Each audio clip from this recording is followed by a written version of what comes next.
When rancher Ethan Cole found the woman standing barefoot in the middle of that frozen road, wearing nothing but a torn wedding dress and 2 years of silence, he knew his carefully rebuilt life was about to shatter. His 6-year-old son recognized her first, the woman who had vanished without a word, leaving Ethan to raise Lucas alone. But Clara Hale wasn't supposed to be there. She was supposed to be married, settled, gone. Instead, she stood like a ghost made flesh, her feet bleeding onto the snow, her eyes holding secrets that would unravel everything Ethan thought he knew about betrayal, love, and the letters that never came. Stay until the end to discover the truth that was stolen from them. Like and comment with your city so I can see how far this story travels.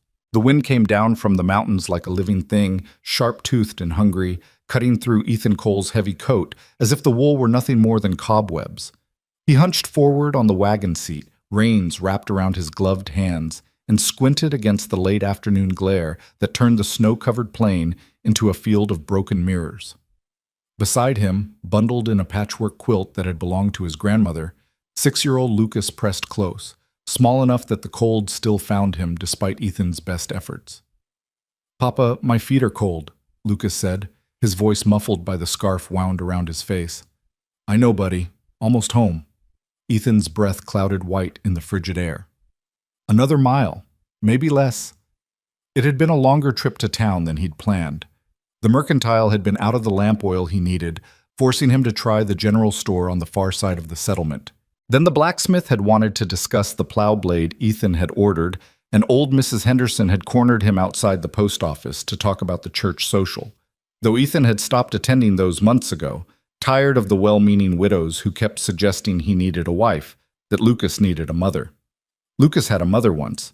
She'd died bringing him into the world, and Ethan had loved her with the fierce, uncomplicated devotion of a young man who didn't yet know how complicated love could become.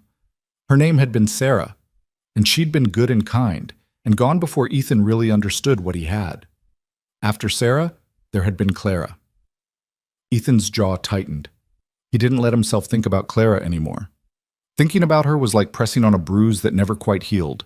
It served no purpose except to remind him that some wounds ran deeper than others. The horses plodded forward, their breath steaming, hooves crunching through the crusty top layer of week-old snow. The road stretched ahead, a pale ribbon cutting through the winter-dead grassland. In the distance, the Rocky Mountains rose like broken teeth against the darkening sky. Beautiful and brutal, like everything else in this country. "Papa?" Lucas sat up straighter, the quilt slipping from his shoulders. "Papa, look." "What is it?" Ethan didn't take his eyes off the road. The wagon wheels had found a rut, and he was guiding them out carefully.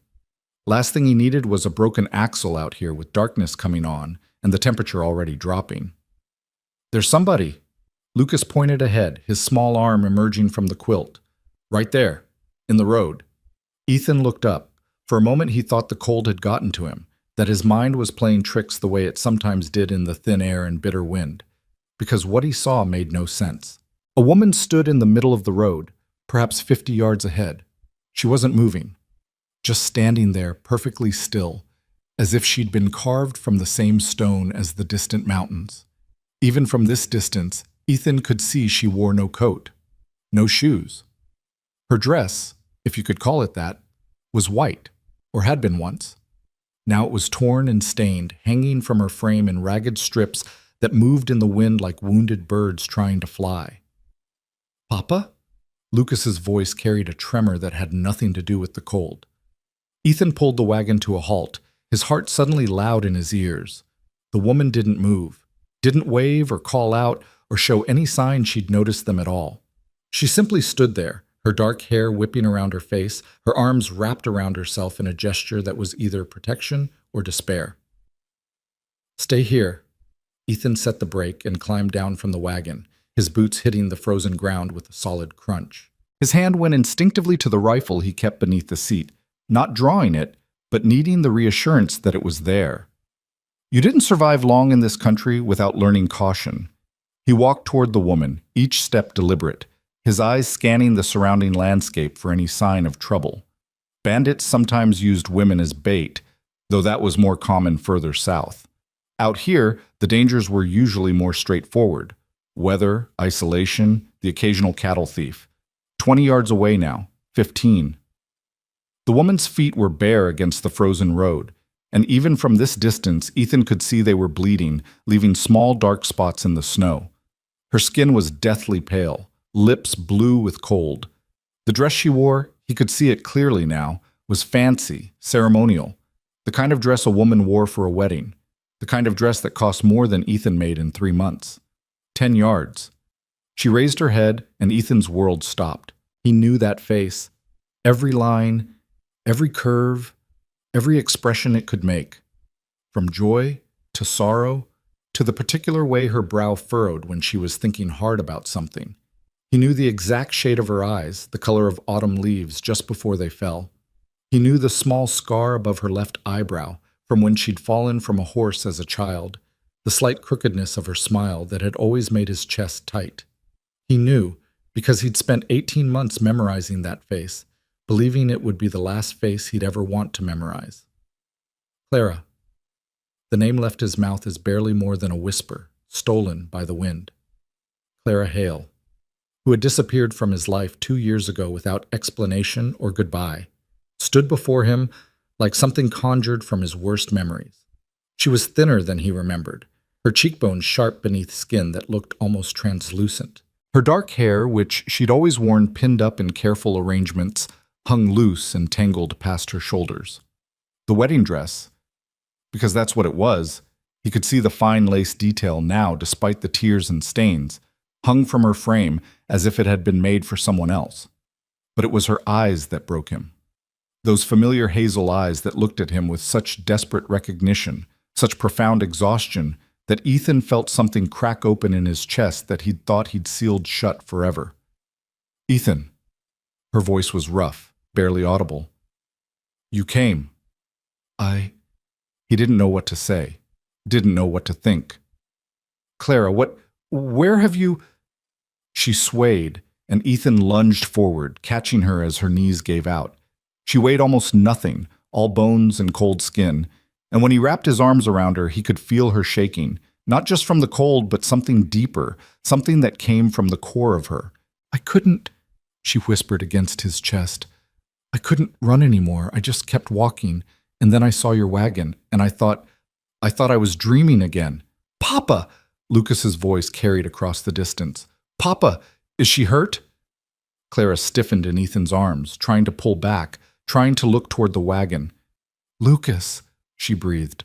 Oh God, he's gotten so big. Ethan's mind reeled. Clara remembered Lucas.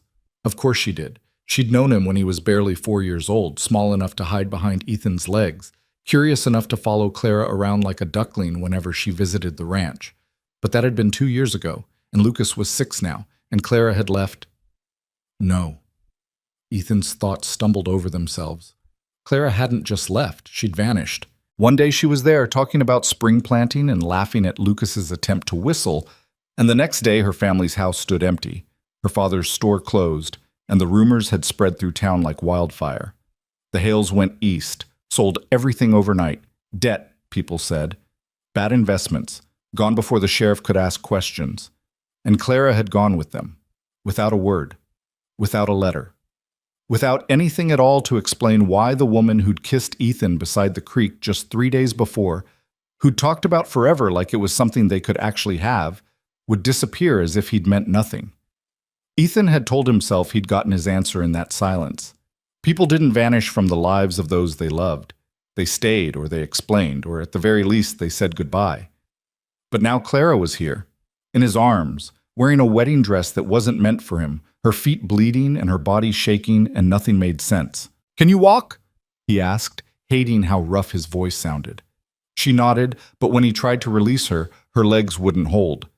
Ethan bent and lifted her. She really did weigh almost nothing, and carried her toward the wagon.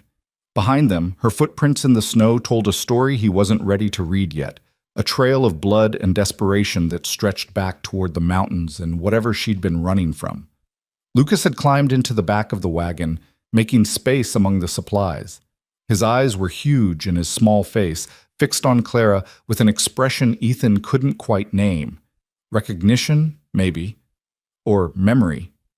Lucas had asked about Clara for months after she'd left, wanting to know when the nice lady who tells stories would come back.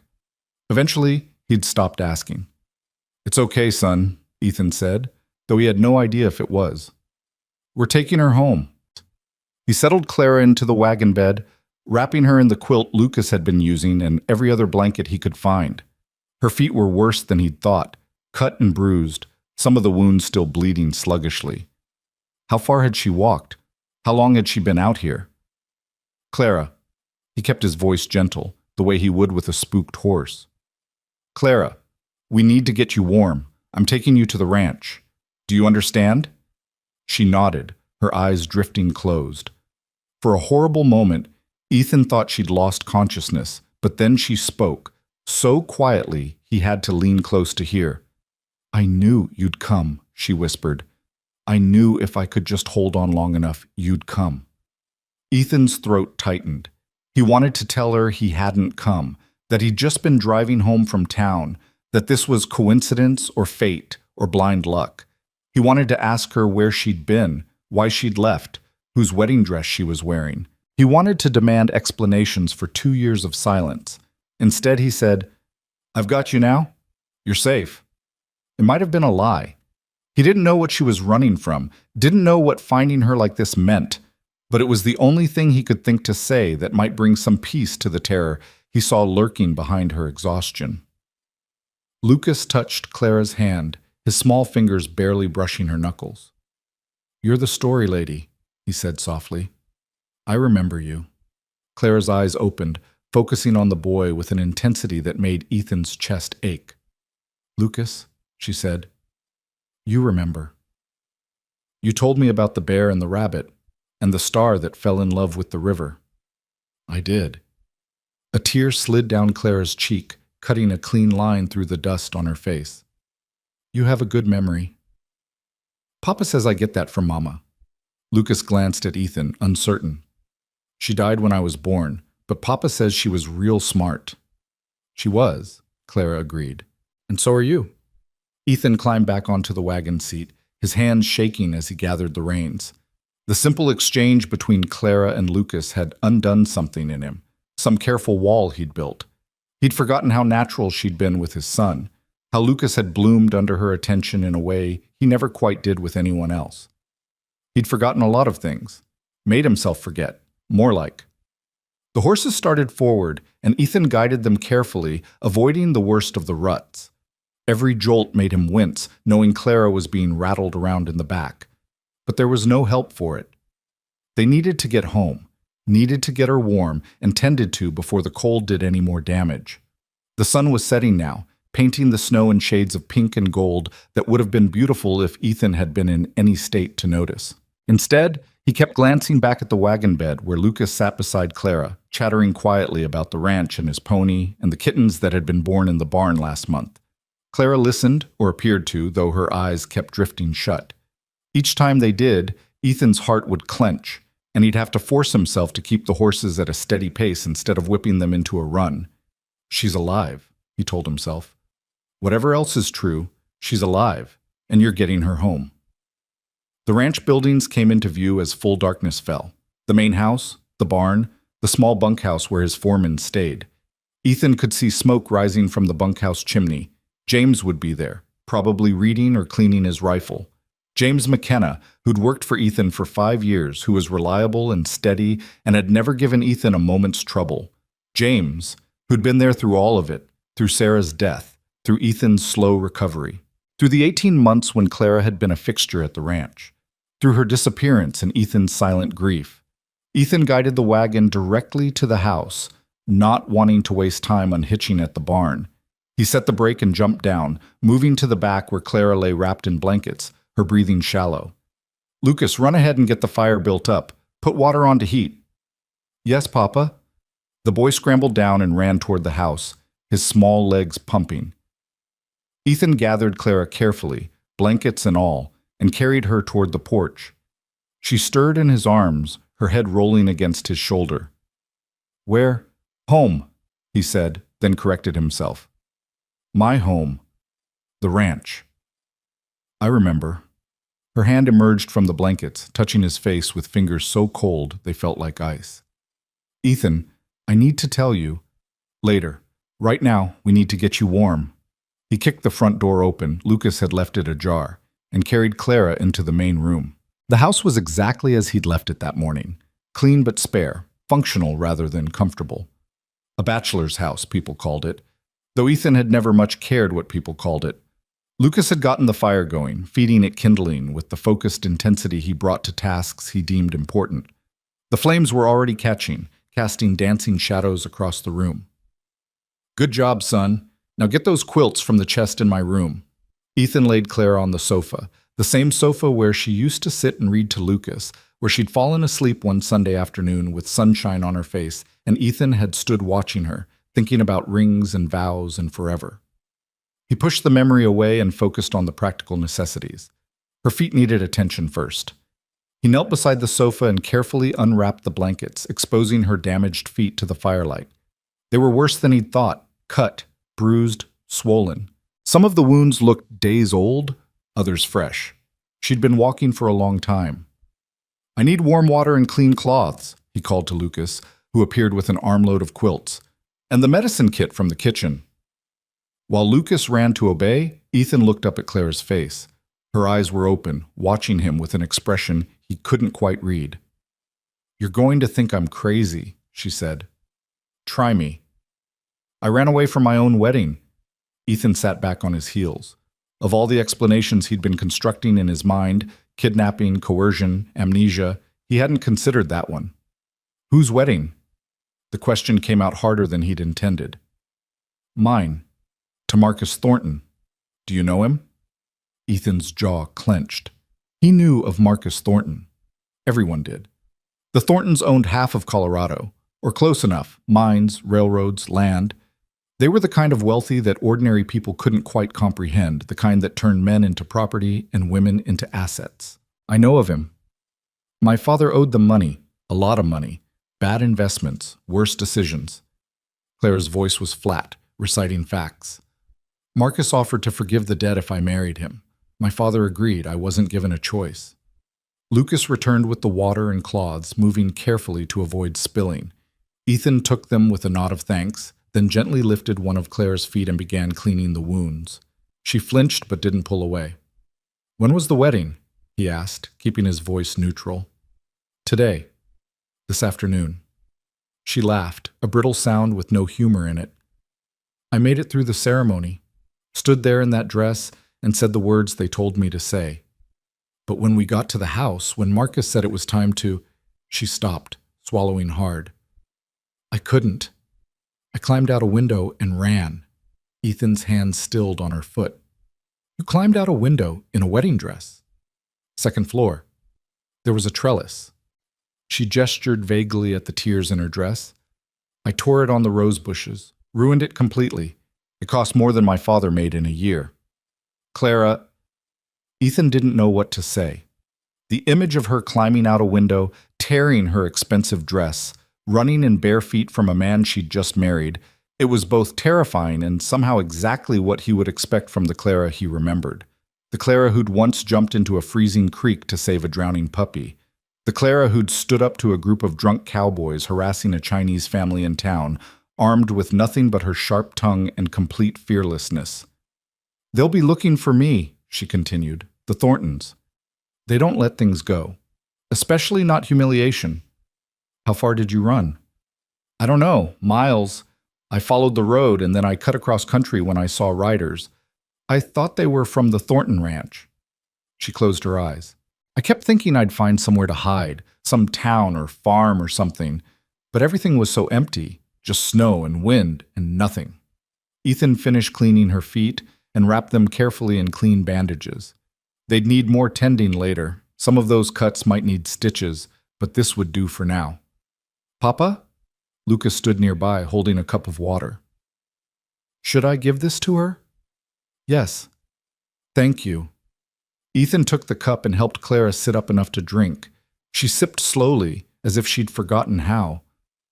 "Lucas," Clara said when she'd finished, "you've been very helpful." "Thank you." The boy beamed, and Ethan felt something twist in his chest. This was dangerous, letting Lucas get close to Clara again, letting himself hope that whatever this was might last longer than a single night. The Thorntons would be looking for her, rich, powerful people who didn't accept defiance. But looking at Clara now, seeing the fear and exhaustion and desperate hope in her eyes, Ethan couldn't bring himself to turn her away. Whatever had happened between them 2 years ago, whatever pain her disappearance had caused, she needed help now. And he'd never been the kind of man who could refuse someone in need. "You'll stay here tonight," he said. "Longer if you need to. We'll figure out the rest tomorrow." "Ethan, I can't ask you to—" "You're not asking. I'm offering." He stood, his knees creaking, and, "Lucas, can you show Clara to the spare room, the one with the blue quilt?" "That's your room," Clara said. "Was my room. I moved to the bigger one after—" He stopped. "After you left," he'd been about to say. "After I stopped expecting you to come back." Clara understood anyway. He could see it in her face. Lucas took Clara's hand, gentle and solemn. "Come on, I'll show you. It's the nice room. Papa keeps it clean, even though nobody uses it." Ethan watched them go, Lucas supporting Clara as she limped on her bandaged feet, her torn wedding dress trailing behind her. When they disappeared into the hallway, he sank onto the sofa and put his head in his hands. The smart thing would be to ride into town tomorrow, tell the sheriff he'd found a runaway bride, let the law handle it. The Thorntons would come collect their property, and Clara would go back to whatever life she'd chosen, and Ethan could go back to his careful, controlled existence. But Clara hadn't chosen that life. She'd explicitly run from it, and Ethan had never been particularly good at doing the smart thing when it came to Clara Hale. A knock at the door pulled him from his thoughts. He stood, crossing to open it, already knowing who he'd find. James McKenna stood on the porch, his coat buttoned against the cold, his weathered face creased with concern. "Saw you come in looking rushed. Everything all right?" Ethan stepped outside, pulling the door mostly closed behind him. "Found someone on the road. Woman, half frozen." James's eyes sharpened. "Who?" "Clara Hale." The foreman went very still. "Clara? The Clara who—" "Yes. But she left 2 years ago. She and her family—" "I know what happened 2 years ago, James." Ethan kept his voice low. "What I don't know is why she was standing in the middle of the road today wearing a torn wedding dress and bleeding feet." James let out a slow breath. "Wedding dress?" "She ran away from Marcus Thornton."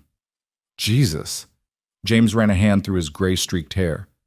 "The Thorntons aren't going to let that stand." "I know.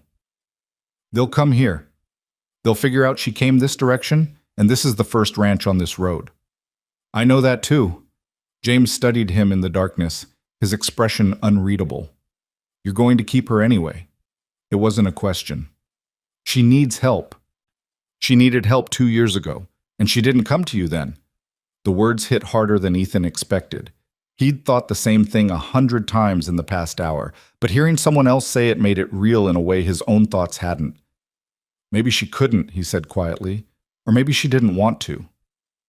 "James, I'm not trying to be cruel, Ethan. I'm trying to keep you from getting hurt again. You barely survived it the first time." Ethan looked back at the house, where warm light spilled from the windows into the cold night.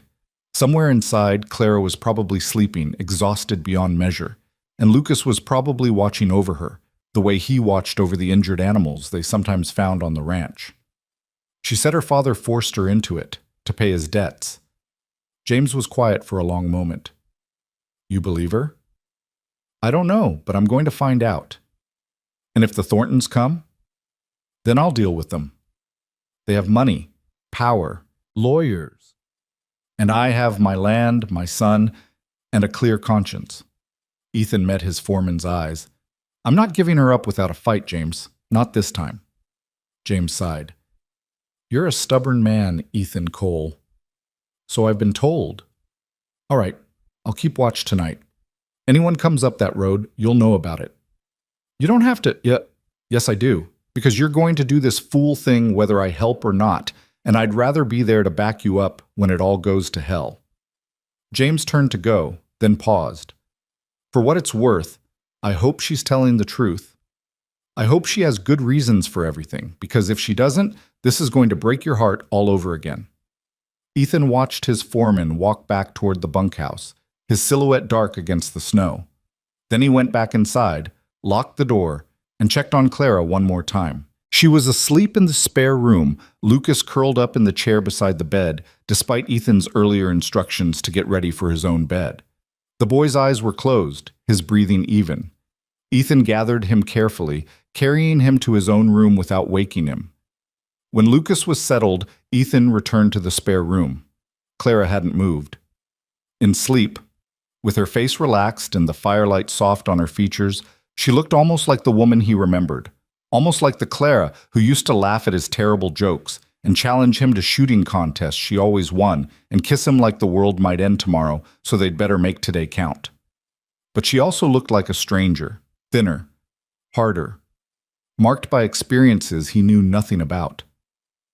"Why didn't you write?" he whispered, knowing she couldn't hear. "Why didn't you send word, something, anything to let me know you were alive?" She slept on, oblivious to his questions, and Ethan turned away. Tomorrow would bring answers, or more questions, or the Thorntons. Tonight, all he could do was make sure she was warm and safe and protected.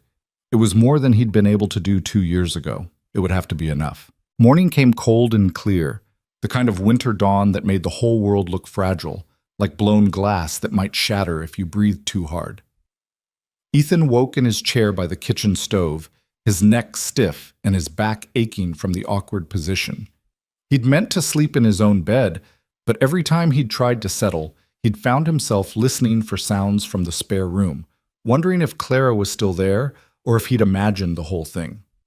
The house was quiet except for the wind outside and the soft ticking of the clock on the mantel. Pale light filtered through the frost-covered windows, turning everything silver and blue. Ethan stood, working the kinks out of his spine, and moved quietly down the hall. The spare room door stood slightly ajar. Through the gap, he could see Clara still asleep, her dark hair spread across the pillow, one hand curled beneath her cheek. She looked peaceful, younger somehow, and Ethan felt that dangerous warmth spreading through his chest again, the feeling he'd worked so hard to bury. He turned away and went to check on Lucas. His son's room was a chaos of carved wooden animals, books with dog-eared pages, and drawings pinned to the walls. Lucas himself was sprawled across his bed in that boneless way children had, one leg hanging off the edge, his mouth slightly open. Ethan pulled the blanket up and tucked it around him, then headed to the kitchen to start coffee. The routine of it helped. Fill the pot with water from the pump, measure the grounds, set it on the stove to heat. Simple tasks that required no thinking, no decision-making beyond the mechanical. While he waited for the coffee, Ethan looked out the window toward the bunkhouse. James was already up, smoke rising from the chimney in a thin gray line. As Ethan watched, the foreman emerged, checking the perimeter the way he did every morning, his rifle in the crook of his arm. When he saw Ethan in the window, he gave a short nod. No trouble during the night, then. The coffee began to perk, filling the kitchen with its bitter, familiar smell.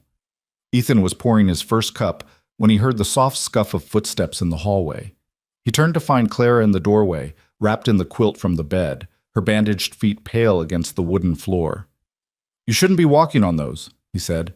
"I know, but I needed—" She gestured vaguely. "I couldn't just lie there anymore." Ethan pulled out a chair. "Sit. I'll get you coffee." She moved carefully across the kitchen, every step obviously painful, and lowered herself into the chair with a barely suppressed wince. In the morning light, Ethan could see the full extent of her condition. There were bruises on her arms, fading yellow-green ones that spoke of rough handling. Her collarbone stood out sharp beneath her skin, and her eyes were shadowed with exhaustion that went deeper than one sleepless night. He poured coffee into his second-best cup and set it before her, then took the chair across the table. For a long moment, neither of them spoke. Clara wrapped her hands around the cup, seeking its warmth, and stared into the dark liquid as if it might hold answers. "Thank you," she finally said, "for last night, for not turning me away." "Where else would you go?" "I don't know. Anywhere." "Nowhere." She looked up, meeting his eyes. "I honestly didn't have a plan beyond running. I just knew I couldn't stay in that house another minute." Ethan took a sip of his coffee, using the time to choose his words carefully. Tell me what happened, not the running part. Before that, 2 years ago. Clara's hands tightened on her cup. You want to know why I left? I want to know why you vanished without a word. One day you were here, and the next day you were gone. Your whole family was gone. The house empty, the store closed. Like you'd never existed. My father got a letter from a bank in Denver. Claire's voice was flat again, that same recitation of facts she'd used last night. Calling in his loans, all of them. He had 2 weeks to settle his debts, or they'd take everything. The store, our house, every asset we had. What kind of debts? The kind that come from a man who thinks he's smarter than he is, making deals with men who are actually smart. Bitterness crept into her tone. He'd been investing in mining ventures, bad ones, claims that produced nothing but expense. He'd borrowed against the store, against our property. He thought he'd strike it rich. Instead, he struck nothing. Ethan set down his cup. And the Thorntons? Marcus Thornton came to our house 3 days after we got the letter. He was very polite, very understanding. He said he'd heard about our situation and wanted to help. Clara laughed, sharp and humorless. He offered to buy my father's debts, all of them, for pennies on the dollar, of course. My father would lose the store, the house, everything we had. But he wouldn't go to debtor's prison. We wouldn't starve. In exchange for what? For me. She met his eyes. He wanted me as his wife. He'd been watching me, he said. Thought I had good breeding, good manners, would make a suitable Mrs. Thornton once I was properly trained. Ethan's jaw clenched so hard his teeth ached, and your father agreed. Not at first. He tried to find other options, but the banks wouldn't help. His business partners had already fled or lost everything themselves, and Marcus kept sweetening the deal. He'd forgive the debts entirely if I married him. My parents could live in one of his properties rent-free. He'd give my father a position managing one of his smaller ventures. Clara's voice dropped, and he made it very clear what would happen if we refused. Prison for my father, my mother and I thrown onto the street with nothing. He was very detailed about it. So you agreed. I was given a choice. The bitterness was back, sharper now. Marry Marcus Thornton and save my family, or refuse and watch them destroyed. What kind of choice is that? Ethan wanted to argue that there were always choices, always options, but he'd lived in this country long enough to know better. The law protected men with money and power. It crushed everyone else. You could have come to me. The words hung between them, heavy with 2 years of hurt. Clara's eyes filled with tears. I tried. What? I tried, Ethan. I wrote you, over and over. The first letter the day after Marcus came. The second a week later. More after that. I begged you to come, to help, to... She stopped, her voice breaking. I kept waiting for you to show up. Kept telling myself you'd received my letters, and you'd come charging in like you did when those men tried to steal our horses, like you always did when someone needed help. Ethan's world tilted. I never got any letters. I know that now. Clara, I swear, I believe you. She wiped at her eyes with the back of her hand. Marcus kept us under close watch after the engagement. We were moved to a house on one of his properties. He called it a chance for me to adjust to my new life. To be educated in the ways of wealthy society. But it was a prison. Tutors and etiquette lessons and dress fittings, all supervised. My mother was there, but she was so grateful to Marcus for saving us that she went along with everything, encouraged me to be compliant, to accept my fate. The letters? I gave them to the housekeeper. She promised to mail them. She seemed kind, sympathetic. Clara's laugh was broken. I was so naive. Of course, Marcus had bought her loyalty along with everything else. Ethan stood abruptly, his chair scraping across the floor. He moved to the window, needing the distance to process what she was telling him. 2 years. 2 years she'd been imprisoned while he'd believed she'd simply chosen to leave. 2 years of letters that never came, of questions that had no answers. Did he hurt you? The question came out rougher than he intended. Not physically, not then. Marcus was very careful about that.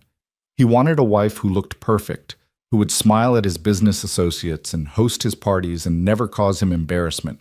A wife who came to him with visible bruises, would raise questions. But there were bruises, Ethan said, turning back to face her. I saw them last night. Clara pulled the quilt tighter around herself. That was yesterday, after the wedding. When I said I couldn't, she stopped, breathing hard.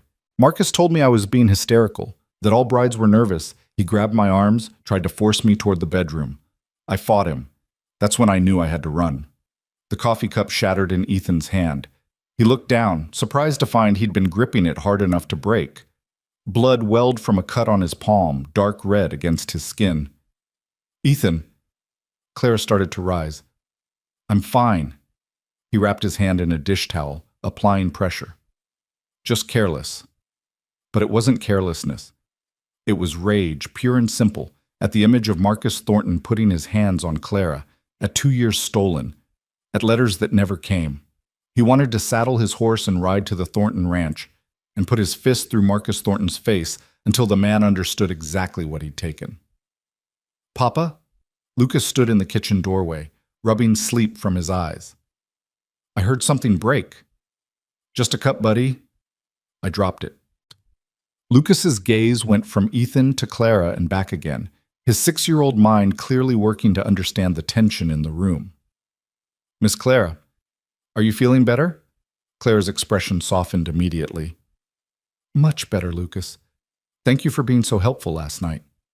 Papa says you're going to stay with us for a while. Ethan hadn't said that exactly, but looking at Lucas's hopeful face and Clara's exhausted one, he found himself nodding. That's right. Miss Clara needs a safe place to recover. From what? From a difficult journey, Clara answered before Ethan could. Sometimes people need help, and your father is kind enough to provide it.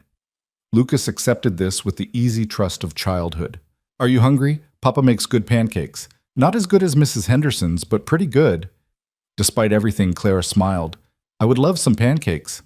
I'll get the flour. Lucas scampered toward the pantry, his earlier sleepiness forgotten.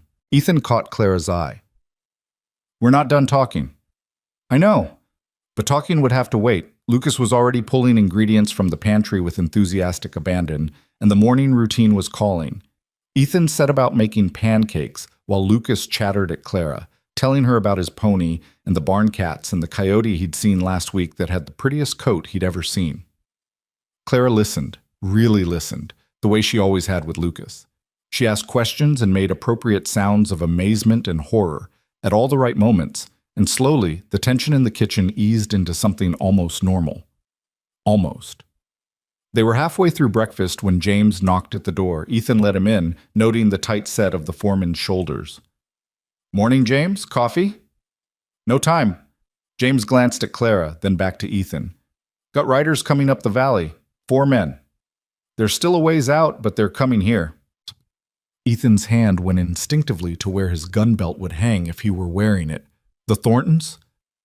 Can't say for sure at this distance, but it's a fair assumption. Clara had gone pale, her fork frozen halfway to her mouth. Lucas looked between the adults, sensing the shift in mood even if he didn't understand it. How long? Ethan asked. 20 minutes. Maybe 30, if they stop to water their horses at the creek. Ethan's mind raced through options. He could hide Clara, claim he hadn't seen her. But the wagon tracks from last night would be visible in the snow, leading right to his door. And if Marcus Thornton was with those riders, one look at Ethan's face would tell him everything he needed to know. Or he could stand his ground. Tell them Clara was under his protection and they weren't taking her anywhere. That would likely end with lawyers, or violence. Possibly both. Clara, he said carefully, I need you to tell me right now if there's anything else I should know. Anything that would give them legal grounds to take you back. She set down her fork. We're married. In the eyes of the law, I'm his property. The word property made Ethan's stomach turn. Not in my eyes. The law doesn't care about your eyes. Claire's voice was steady, but her hands trembled. Marcus has money, influence, judges in his pocket. I signed papers, made vows. Even if I can prove he hurt me, even if I can show the marriage was coerced, it doesn't matter. I'm his wife. Papa? Lucas's voice was small. Is someone trying to hurt Miss Clara? Ethan looked at his son, at the worry in those young eyes, and made his decision. Yes, buddy, but we're not going to let them. What should I do? I need you to be very brave. Can you do that? Lucas nodded, his jaw set in a way that reminded Ethan painfully of his mother. Go to your room, take your books. Stay there until I come get you. No matter what you hear, you stay there. Understand? Yes, Papa. Ethan watched his son walk down the hall, proud and heartbroken at the same time. Then he turned to James. Get my rifle, and yours. I want them visible, but not threatening. Ethan, I'm not handing her over without a fight. But I'm also not looking to start a war. We'll talk first. If they're reasonable, maybe we can find a solution that doesn't end in bloodshed. James looked skeptical, but nodded and headed for the door. Ethan moved to the window, scanning the horizon. He could see them now, 4 dark shapes against the white landscape, moving steadily toward the ranch. You don't have to do this, Clara said behind him. I can go. Tell them I forced you to help me, that you didn't know who I was. I'm not turning you over to a man who hurts you. He has the law on his side. Then the law is wrong. Clara moved beside him, her bandaged feet silent on the floor. She stood close enough that he could feel the warmth of her body, smell the faint scent of lavender soap she must have used from the wash basin in the spare room. 2 years ago, she said quietly, I thought about running to you. Every day during those 18 months they kept me in that house. I thought about it, but I was so afraid. Of what? That you wouldn't believe me, that you'd think I'd chosen to leave, chosen Marcus and his money over you, that too much time had passed and you'd moved on. She turned to face him. That you wouldn't want me anymore. Ethan looked down at her, at the woman he'd tried so hard to forget, and felt all his carefully constructed walls crumbling. I never stopped wanting you. I just stopped hoping you wanted me back. I wrote every week, sometimes more. I told you everything. About the prison they'd made for me, about the wedding plans, about how much I missed you. Her voice broke. I told you about Lucas, how much I thought about him, wondered how much he'd grown. I poured my heart into those letters. And I never saw them. The waste of it hit him then. The sheer stupid waste of 2 years lost to intercepted letters and assumptions. He'd been so sure Clara had abandoned him that he'd never questioned the silence, never searched for her, never fought for what they'd had. James returned with the rifles, handing one to Ethan. They're close, maybe 5 minutes. All right. Ethan checked the rifle, making sure it was loaded. Clara, I need you in the spare room. Lock the door. Don't come out until I tell you. Ethan, please. He met her eyes. I can think more clearly if I know you're safe. She hesitated, then nodded and limped toward the hallway. At the door, she paused. Ethan, thank you for believing me.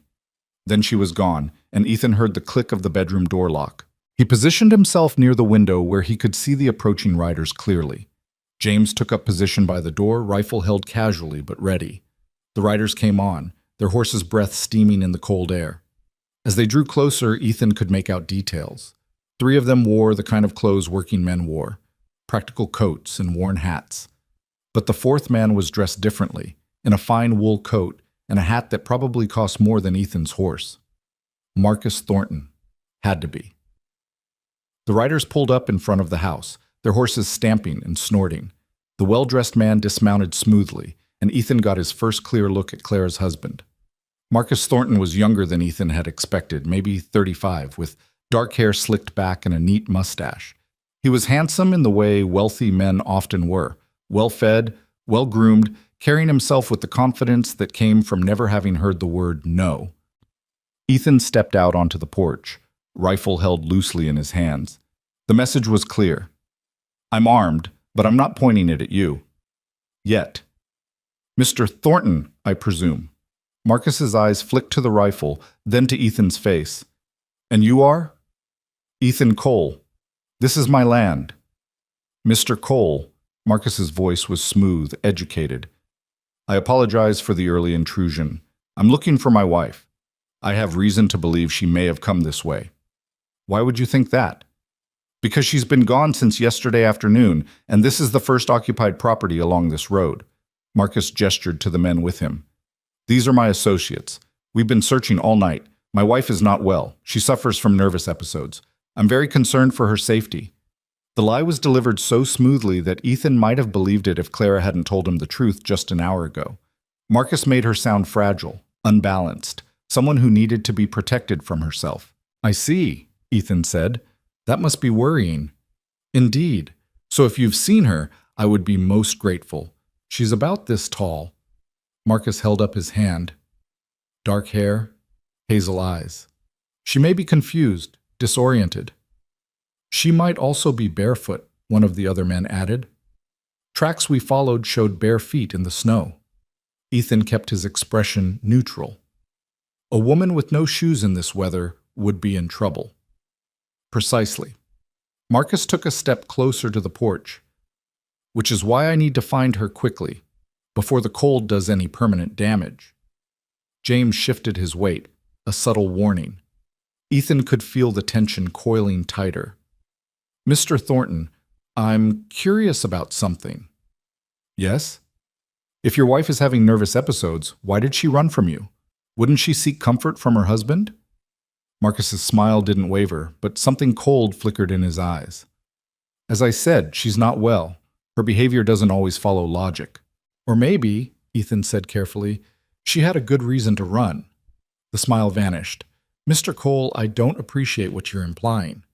"I'm not implying anything, just observing that a woman doesn't usually flee her own wedding without cause." "You admit you've seen her then?" Ethan didn't answer directly. "I'm saying if I had seen a frightened woman with injuries consistent with rough handling, I might have questions about the man claiming to be her loving husband." Marcus's jaw tightened. Behind him, his men shifted, hands moving toward their gun belts. Ethan raised his rifle slightly, not aiming, but making his position clear. Beside him, he heard James do the same. "Careful, Mr. Thornton," Ethan said quietly. "You're on my land with armed men. Some might call that trespassing. And harboring another man's wife is called theft. Only if she's property. I was under the impression we fought a war over whether people could be owned." Marcus's face flushed. "Clara is my legal wife. She belongs with me." "Does she? Because from what I understand, she spent most of your marriage climbing out a window to get away from you." One of Marcus's men moved his hand to his gun. Instantly, both Ethan and James raised their rifles, not quite aiming, but close. "I wouldn't," James said mildly. "Mr. Cole's a better shot than me, and I once hit a running elk at 200 yards. The man's hand moved away from his weapon. Marcus held up a placating hand. "Gentlemen, there's no need for violence. Mr. Cole, I understand you may have been deceived by my wife's stories. She's very convincing when she's in the grip of her delusions, but I assure you I only want what's best for her. She needs proper care, medical attention. She needs to be away from you." The words came from behind Ethan. He turned to find Clara standing in the doorway, wrapped in the quilt, her bandaged feet planted firmly despite the pain they must be causing. Her face was pale but set, her eyes locked on Marcus. "Clara." Marcus's voice changed, became softer, more concerned. "My dear, you've had us all so worried. Please come down from there. Let's get you warm and safe." "I am safe. Here." Clara's hands tightened on the quilt. "I'm not going back with you, Marcus." "Darling, you're not thinking clearly." "I'm thinking perfectly clearly. For the first time in 2 years." She took a step forward, wincing but not stopping. "You forced me into a marriage I didn't want. You kept me prisoner. You tried to—" Her voice wavered, then strengthened. "I know what you tried to do, and I'm never giving you that chance again." Marcus's mask of concern slipped further. "You're my wife. You made vows before witnesses. Vows you forced me to make under threat to my family. Your father agreed. My father had no choice. You engineered that situation. You bought his debt specifically to trap me. That's a serious accusation." Marcus's voice had gone cold. "One you can't prove." "Can't I?" Clara's chin lifted. "I wonder what a court would think about your business practices, about how many other families you've manipulated this way." For the first time, Marcus looked uncertain. "Clara, be reasonable." "No." The word rang out clear and firm. "I'm done being reasonable, done being obedient, done pretending this marriage was anything but a transaction where I was the commodity." Ethan felt pride surge through him. This was the Clara he remembered, the one who stood up to bullies and fought for what was right. Marcus's expression hardened. You can't stay here. I'll get the law involved. I'll have this man arrested for harboring you. Try it, Ethan said. I'll tell them about the bruises on her arms, about her bleeding feet from running through snow, about how terrified she is of her own husband. Her word against mine. Mine too, James added. I saw her condition when she arrived. Marcus looked between them, calculating. Then his gaze settled on Clara, and something cruel entered his expression.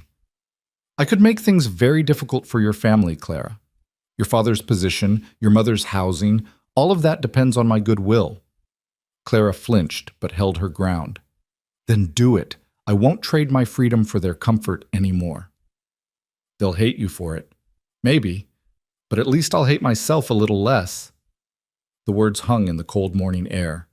Marcus stared at Clara, perhaps seeing for the first time that she truly meant to defy him, that all his money and power and carefully constructed threats weren't enough to force her back under his control. This isn't over, he finally said. I have lawyers, Clara, resources you can't imagine. I'll pursue this through every legal channel available. You do that? Clara's voice was steady, despite the tears Ethan could see gathering in her eyes. But I'm not leaving this ranch. Not willingly. Marcus mounted his horse in one smooth motion, his movements tight with barely controlled anger. You'll regret this, both of you. I've got a lot of regrets, Ethan said, but protecting someone who needs it won't be one of them. Marcus jerked his horse's head around and spurred toward the road, his men following. Ethan and James kept their rifles ready until the riders were well away, becoming small, dark shapes against the snow once more. Only when they disappeared completely did Ethan lower his weapon. He turned to find Clara swaying on her feet, all the strength that had kept her upright suddenly gone. He caught her before she fell, feeling her body shaking against his. I've got you, he murmured. You're safe now. Am I? Her voice was muffled against his chest. Ethan, he meant what he said. He'll use the law, use his money, use anything he can to force me back. Let him try. You don't understand what he's capable of, and he doesn't understand what I'm capable of. Ethan pulled back enough to look into her face. I failed you 2 years ago. I didn't fight for you, didn't search for you, just accepted that you were gone. I'm not making that mistake again. Clara's tears spilled over. This isn't your fight. Yes, it is. You made it my fight the moment you trusted me enough to tell me the truth. James cleared his throat from his position by the door, and Ethan realized he was still holding Clara, her face pressed against his shirt, her tears soaking through the fabric. He didn't let go. I'll keep watch, James said quietly, in case they decide to come back. Thank you. Ethan's voice was rough. The foreman nodded and stepped outside, pulling the door closed behind him with a soft click. Through the window, Ethan could see him taking up position on the porch, rifle across his lap, his weathered face scanning the horizon. Clara pulled back slightly, wiping at her eyes with the corner of the quilt. I'm sorry, I shouldn't have come out. I should have stayed hidden like you asked. You did exactly what you needed to do. Ethan guided her toward the kitchen table, helping her sit before her legs gave out completely. You stood up to him. That took courage. It took stupidity. Now he knows where I am. Now he'll come back with the law, with papers, with whatever he needs to force me back. Her hands trembled as she wrapped them around herself. I've made everything worse. You've made everything honest. Ethan poured her coffee, adding sugar the way he remembered she liked it. No more hiding, no more pretending. He knows you're here, and he knows you're choosing to stay. That's a kind of power he can't take away. Clara accepted the cup but didn't drink. You don't know Marcus. He doesn't accept defeat, ever. It's not in his nature. Then he's never met someone who won't back down. Ethan sat across from her. I mean what I said, Clara. I'm not handing you over to him. Even if it costs you everything? Your ranch, your freedom, your safety? She looked up, her hazel eyes red-rimmed but fierce. Even if it puts Lucas in danger? The mention of his son made Ethan's chest tighten. He'd been so focused on protecting Clara that he hadn't fully considered what Marcus might do to retaliate. A man with that much money and influence could make life very difficult for anyone who crossed him, but the alternative was sending Clara back to a man who'd hurt her, who'd kept her prisoner, who'd forced her into a marriage she didn't want. And Ethan couldn't do that. Wouldn't do that. Not even to protect himself. Lucas is learning what it means to stand up for people who need help, he said finally. That's not a bad lesson. It is if it gets him hurt. Marcus won't hurt a child. He's cruel, but he's not stupid. Harming Lucas would turn public opinion against him faster than anything else. Clara didn't look convinced, but she nodded. They sat in silence for a moment, the only sound the ticking of the clock and the wind outside. Then Clara set down her cup and looked at Ethan directly. I need to tell you about the letters. All of them. Clara, please. You need to understand what happened. Why I thought... She stopped, swallowing hard. Why I thought you'd abandoned me. Ethan settled back in his chair, preparing himself. All right. The first letter I wrote the night Marcus came to our house with his offer. I was terrified, desperate. I told you everything about my father's debts, about Marcus's proposal, about how I had 1 week before I had to give my answer. Her fingers traced the rim of her cup. I begged you to come, told you I'd rather run away with nothing than marry a man I didn't love. Each word was a knife in Ethan's chest. He'd been here, on this ranch, going about his normal life, while Clara had been writing desperate pleas for help that he'd never received. I gave it to Mrs. Chen at the post office myself, watched her stamp it, paid for the fastest delivery. Clara's voice remained steady, but her hands shook. Then I waited. 3 days, 4, nothing. I told myself you were busy with the ranch, that you'd come as soon as you got the letter, but you didn't come. I didn't know, Ethan said quietly. I wrote again. This time I was more explicit. I told you I loved you, that I'd always loved you, that the thought of marrying Marcus made me physically ill. I said I'd wait by the creek where we used to meet every afternoon at 3, hoping you'd come. She paused. I waited there for a week, in the rain, in the cold. You never came. Ethan's hands clenched into fists on the table. Somewhere, someone had those letters, had read them and destroyed them and let Clara wait alone by that creek, hoping for rescue that never arrived.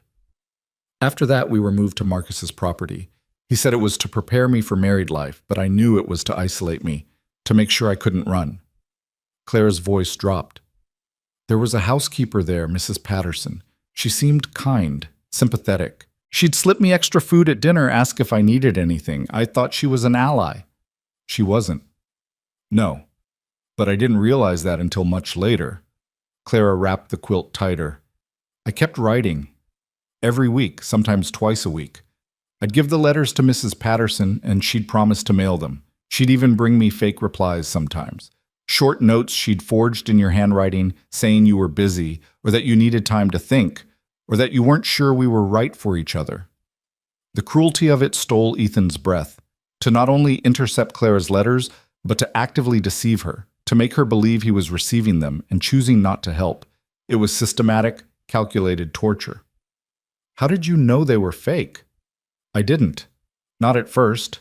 Clara's laugh was bitter. I believed them. I thought you'd gotten my letters and decided I wasn't worth the trouble. That maybe what we'd had wasn't as real as I'd thought. That I'd been foolish to believe a rancher and the daughter of a shopkeeper could build a life together. Clara, let me finish, please. She took a shaky breath. The wedding was set for 18 months after the engagement. Marcus said that was proper, that it would give me time to be educated in the ways of society. What he meant was it would give him time to break me down, to make me compliant. Did it work? Almost. The admission clearly cost her. By the time the wedding came, I was so tired, Ethan. Tired of fighting, tired of hoping, tired of waiting for rescue that never came.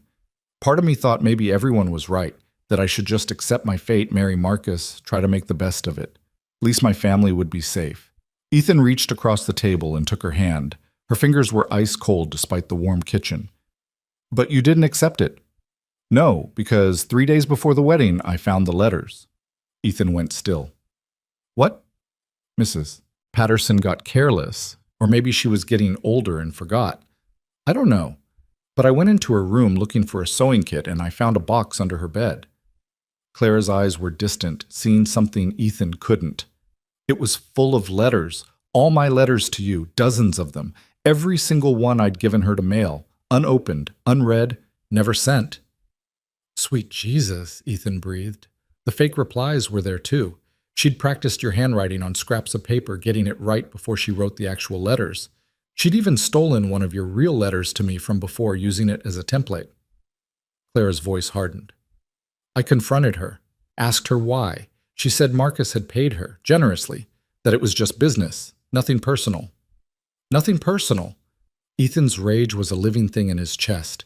She stole 2 years of your life and called it business. I took the letters, all of them, hid them in my room and tried to figure out what to do. I thought about running then, but Marcus had guards everywhere, and I knew if I tried and failed, he'd make sure I never got another chance. She squeezed Ethan's hand. So I waited, went through with the wedding, smiled and said my vows, and pretended to be the perfect bride while I planned my escape. The image of Clara standing at an altar, speaking words she didn't mean while clutching stolen letters in her mind, made Ethan's throat tight. The reception went on for hours, dancing and champagne and speeches about our bright future together.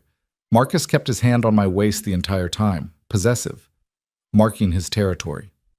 Clara's face paled. When it finally ended, when we went to the house he'd prepared for us, I knew I was out of time. It was run then, or never run at all. So you climbed out a window. Second floor, there was a trellis covered in roses. I tore my dress getting down, cut my hands on the thorns. But I made it. She looked down at her bandaged feet. I didn't have shoes, didn't have time to find any. I just ran. Where were you trying to go? Here. To you. It was the only place I could think of where I might be safe. Clara's voice broke. I thought if I could just reach you, if I could explain what happened, show you the letters, you'd understand why I disappeared, that maybe you'd help me. Of course I'd help you, Ethan said fiercely. If I'd known, if I'd had any idea what was happening, but you didn't know because someone made sure you didn't. Clara pulled her hand away and stood, moving to the window despite her injured feet. The question is who? Who would intercept my letters before they even reached the post office? Ethan's mind raced through possibilities. Mrs. Chen at the post office was 60 years old and had known him since he was a boy. She had no reason to betray him. The mail carrier changed routes frequently, and Ethan couldn't imagine any of them caring enough about his personal life to interfere, which left only one real possibility. Someone who had access to the ranch's mail, who would have been at the house when letters arrived, who might have had reasons of his own for wanting Clara gone.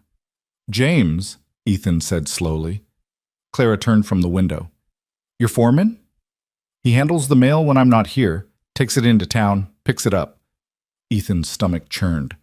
But James wouldn't. He's been with me for 5 years. He's loyal. Is he loyal to you or to the idea of you staying exactly as you are? Clara asked quietly. You said yourself he barely survived helping you through my disappearance. Maybe he didn't want to go through that again. Ethan stood, his chair scraping loudly. I need to talk to him. Ethan, wait. But he was already moving toward the door, his anger needing an outlet, needing answers. He yanked open the door and stepped onto the porch where James sat keeping watch.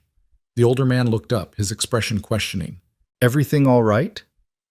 Did you intercept Clara's letters? James's face went carefully blank. What? 2 years ago, when Clara disappeared. Did you intercept letters she sent to me? For a long moment, James said nothing. Then he set his rifle aside and stood slowly, his movements those of a man preparing for a fight. Yes.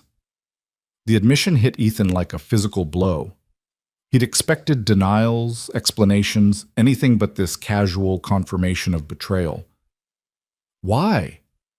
The word came out strangled.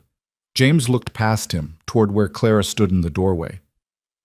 Because she left you once before, and it nearly destroyed you. Because you were just starting to heal, to function again.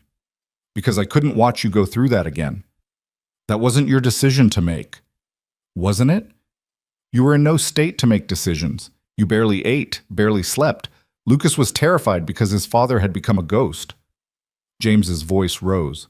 Then Clara's letters started coming, full of desperation and excuses, and I knew if you read them, you'd go charging off to rescue her. You'd get yourself killed or ruined or both, and Lucas would lose another parent. Ethan's fists clenched.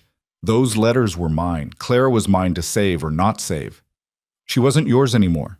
She'd left, made her choice. She was being held prisoner, forced into a marriage she didn't want. So she said in her letters. James's expression was hard. But how was I supposed to know if that was true? For all I knew, she'd changed her mind about the wealthy man and was trying to keep you as a backup plan. You know Clara. You know she wouldn't. I knew a Clara from 2 years ago. People change, especially when money and status are involved.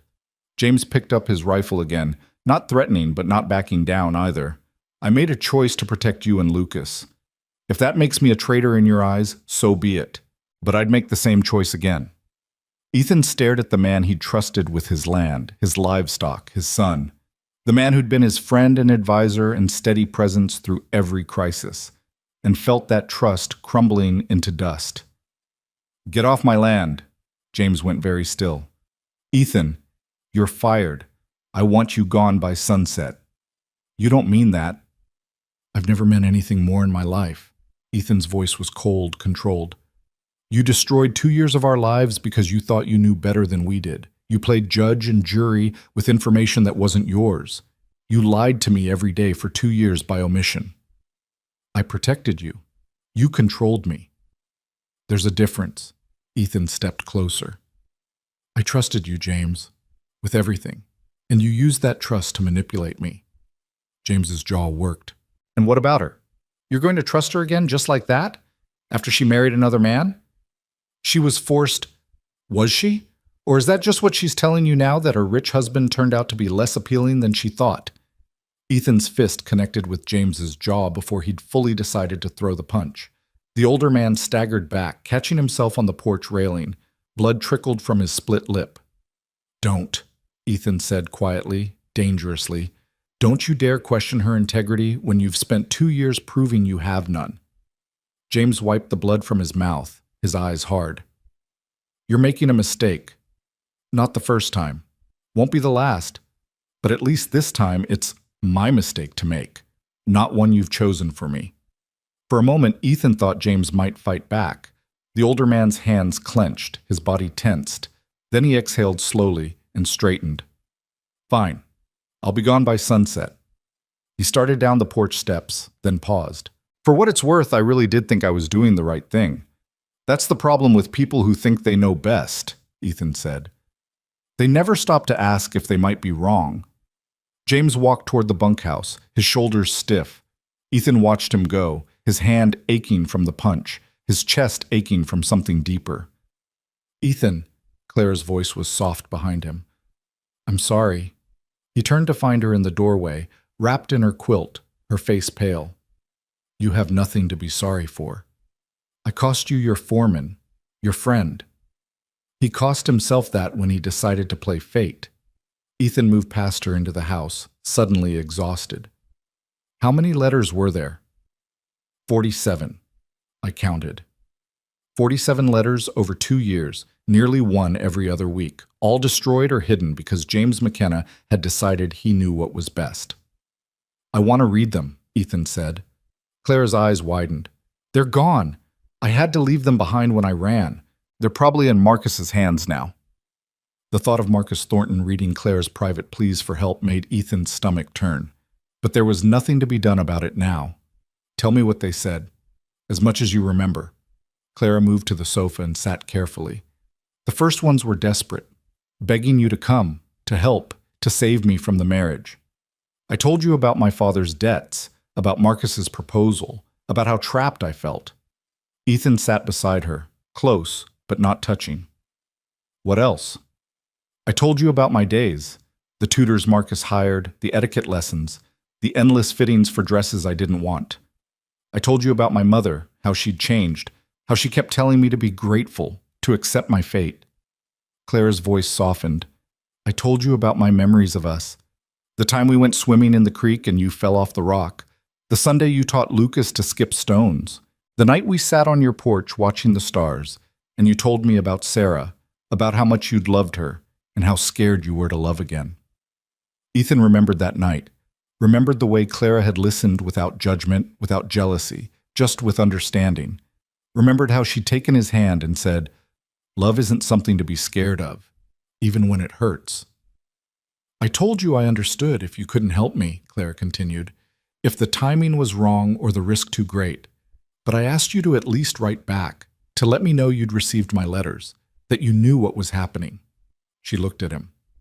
When the fake letters started coming, saying you needed time or weren't sure about us, I thought my heart would break.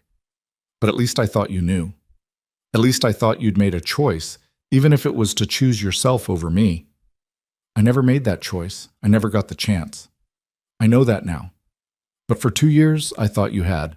I thought the man who'd held me so gently, who'd promised we'd figure things out together, had decided I wasn't worth the trouble. Tears slipped down her cheeks. That was almost worse than the marriage itself. Knowing that you knew I needed you and chose not to come. Ethan pulled her against him, feeling her shake with quiet sobs. I'm so sorry. If I'd known, if there'd been any way for me to know, I believe you. That's why I kept walking yesterday, even when I couldn't feel my feet anymore, even when every step was agony. Because I knew if I could just reach you, if I could just explain, you'd understand. She pulled back to look at him. You're the only person in the world I trust completely, Ethan. Even after everything, even thinking you'd abandon me, some part of me knew that if we could just talk, if the truth could come out, you'd believe me. I do believe you. Ethan wiped tears from her cheeks with his thumbs. Every word.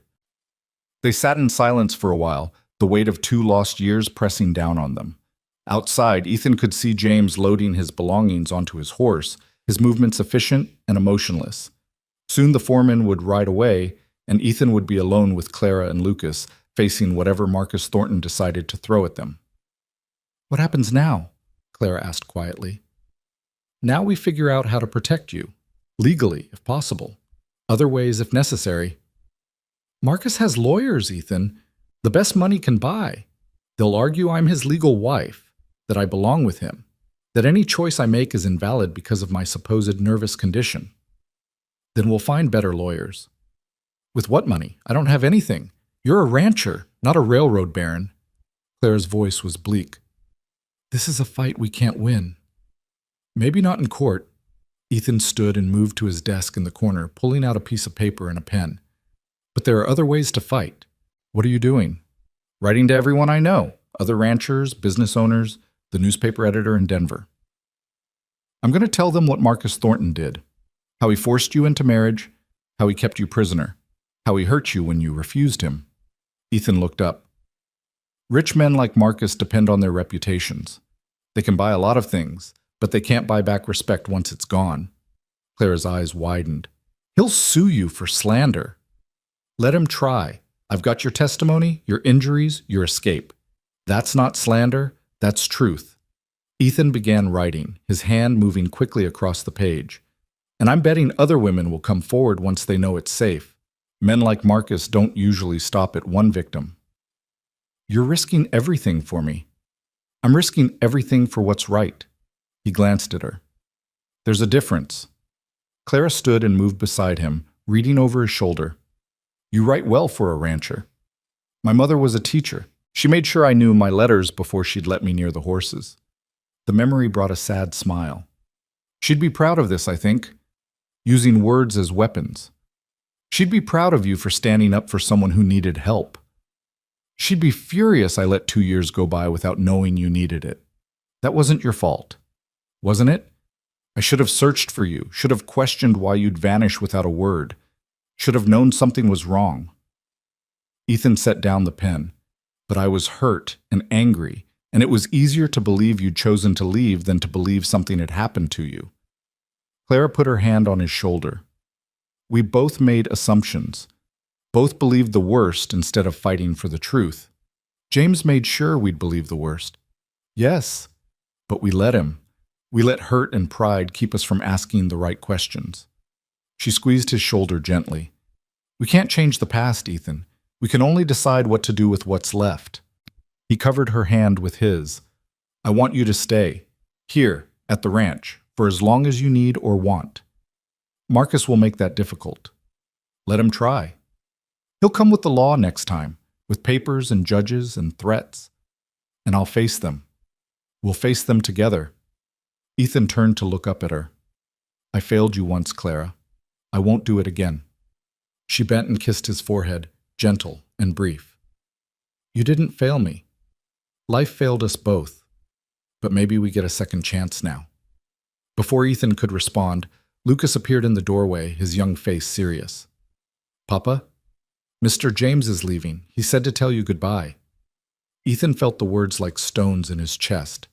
Despite everything, James had been a constant presence for 5 years. Losing him felt like losing an anchor. Did he say anything else? He said he's sorry, and that he hopes you're right about Miss Clara. Lucas tilted his head. Papa, why is Mr. James leaving? Because he made some choices I can't forgive, buddy. Did he do something bad?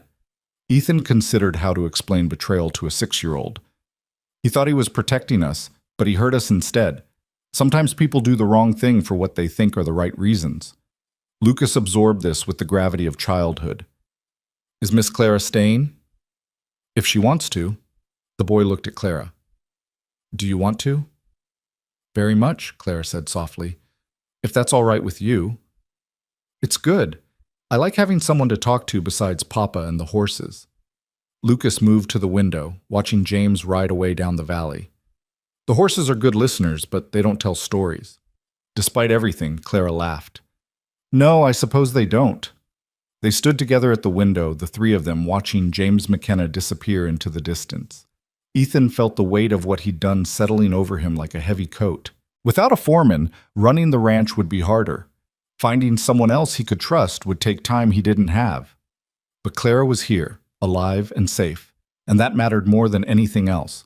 As if sensing his thoughts, she leaned against him slightly, her warmth seeping through his shirt. We'll figure it out, she said quietly. All of it. Together. Ethan wrapped his arm around her shoulders, careful of her bruises, and pulled her close. Lucas pressed against his other side, and for a moment they were a unit, a family facing an uncertain future together. Outside, the wind picked up, sending snow swirling across the valley. Winter was far from over, and Marcus Thornton would return with whatever weapons he could bring to bear. But standing there with Clara and Lucas, feeling their trust and need, Ethan found he wasn't afraid. He'd spent 2 years believing he'd lost Clara forever. Now she was here, real and solid, and choosing to stay despite the danger. Whatever came next, they'd face it together. And that, Ethan thought, was worth any risk. The letters went out the next morning with a rider Ethan hired from town, a young man named Tommy who asked no questions and took the generous payment without comment. Ethan watched him disappear down the valley road, carrying words that could either save Clara or destroy what little security Ethan had left. The days that followed settled into an uneasy rhythm. Clara's feet began to heal, the worst cuts closing over, though she still moved gingerly across the wooden floors. She took over some of the household tasks despite Ethan's protests, insisting that staying busy kept her mind from dwelling on what Marcus might be planning. Lucas followed her everywhere, chattering about the ranch and his pony and asking endless questions about where she'd been and why she'd left. Clara answered with careful honesty, telling him about her father's troubles and her time away, leaving out the darker details. Lucas seemed satisfied with her explanations, his child's mind accepting that adults sometimes had complicated reasons for complicated actions. Ethan spent his days working the ranch alone, doing the jobs that had been James's along with his own. The work was exhausting, starting before dawn and lasting until well after dark. His hands blistered, his back ached, and every night he fell into bed too tired to do anything but sleep. But the physical labor helped channel the anxiety that gnawed at him every time he thought about Marcus Thornton and what legal machinery might already be turning against them. 4 days after the confrontation, the first response arrived. It came from Daniel Morrison, a rancher Ethan had known for years, a man who valued honesty and despised bullies. The letter was short and to the point, saying that Daniel believed Ethan's account and would spread the word among other ranchers in the territory. He also mentioned that his wife had heard troubling rumors about Marcus Thornton's treatment of household staff. Though nothing that could be proven in court, it was something. Not much, but something. The second response came 2 days later from Martha Chen, who ran the Chinese restaurant in town.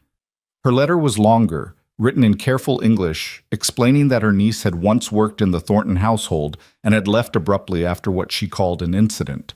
The girl had been too frightened to speak about it then, but Martha thought she might be willing to talk now if it would help Clara. Ethan showed the letter to Clara over breakfast while Lucas fed scraps to the barn cat he'd smuggled into the kitchen. "This girl," Clara said, reading the letter again. "What if Marcus threatens her? What if he goes after her family? Martha's smart. She wouldn't have written if she thought her niece would be in danger." Ethan poured more coffee. "And the more people who speak up, the harder it becomes for Marcus to silence them all. Or the more desperate he becomes." Clara set the letter down. Desperate men do dangerous things. She wasn't wrong. Ethan had been checking the horizon constantly, expecting to see riders or a sheriff's wagon or some other sign that Marcus was making his move. The waiting was its own kind of torture, not knowing when or how the attack would come. Lucas looked up from the cat, his face serious. "Papa, why are you and Miss Clara always watching the road?" Ethan exchanged a glance with Clara. They tried to shield Lucas from the worst of their worry, but children noticed everything. "We're just being careful, buddy, making sure we're ready if we have visitors." "Bad visitors?" "Potentially complicated visitors," Clara said gently. "Sometimes adults have disagreements that take time to resolve." Lucas considered this while scratching behind the cat's ears. "Is it about the man who came before? The one who made you sad?" Clara's breath caught. "Yes, it's about him." "I didn't like him. He had mean eyes." Out of the mouths of children, Ethan thought. Lucas had seen in minutes what it had taken Clara years to understand, that Marcus Thornton's polished exterior hid something cold and cruel. "You have good instincts," Ethan told his son. "Always trust them." The conversation was interrupted by the sound of hoofbeats outside. Ethan was on his feet instantly, his hand going to the rifle he now kept propped by the door. Clara gathered Lucas close, her face pale. But when Ethan looked out the window, he saw not Marcus's men, but a single rider, a woman on a gray mare, moving slowly up the drive. She wore a dark traveling dress and a wide-brimmed hat, and something about the set of her shoulders was familiar. "It's Mrs. Henderson," Ethan said, surprised. "From town." The older woman dismounted with practiced ease and tied her horse to the porch rail. Ethan opened the door before she could knock. "Mrs. Henderson, this is unexpected." "I'm sure it is." Her sharp eyes took in the rifle in his hand, then moved past him to where Clara stood with Lucas. "Miss Hale, or should I say Mrs. Thornton?" Clara's spine straightened. "I prefer Miss Hale." "I imagine you do." Mrs. Henderson stepped inside without waiting for an invitation, bringing with her the smell of lavender and wood smoke. "I won't waste your time with pleasantries. I'm here because I received a most interesting letter from you, Mr. Cole, detailing some serious accusations against Marcus Thornton." Ethan closed the door. "You did. And I came to determine if those accusations have merit or if you're simply a jealous man trying to destroy a business rival. I have no business with Marcus Thornton. This isn't about rivalry." "Then what is it about?" Mrs. Henderson's gaze fixed on Clara. "You've known this girl since she was a child, Mr. Cole. She left 2 years ago without a word, broke your heart if the gossip was true, and now she reappears wearing a wedding dress and claiming abuse. Forgive an old woman's skepticism." Clara stepped forward, her chin lifted despite the tremor in her voice. "You're right to be skeptical, Mrs. Henderson. I would be too in your position, but everything in Ethan's letter is true." "Prove it." The blunt demand hung in the air. Clara glanced at Ethan, then slowly unwrapped the shawl from around her arms. The bruises had faded from their original dark purple to yellowish green, but they were still visible, clear finger marks on her upper arms. "Marcus Thornton left these when I refused him on our wedding night. I also have cuts and bruises on my feet from running barefoot through the snow for hours." Clara's voice remained steady. "But the worst damage isn't visible. It's 2 years of my life stolen, my will broken down piece by piece, my letters to the man I loved intercepted and destroyed so I would believe I'd been abandoned." Mrs. Henderson moved closer, examining the bruises with a practiced eye. "These could be from anything. A fall, a riding accident." "They could be," Clara agreed. "But they're not. And I think you know that, or you wouldn't have ridden all the way out here to see for yourself." The older woman's expression softened slightly. I heard things about the Thornton household. Whispers from women who worked there and left abruptly. Nothing concrete, nothing anyone would testify to, but enough to make me wonder. She turned to Ethan. You're taking a great risk, Mr. Cole. Marcus Thornton has resources you can't imagine. I know. And you're willing to risk your ranch, your reputation, possibly your freedom for her? Without hesitation. Mrs.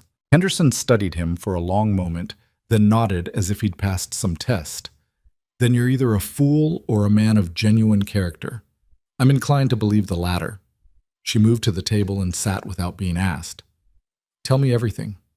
From the beginning, and don't leave anything out. For the next hour, Clara talked.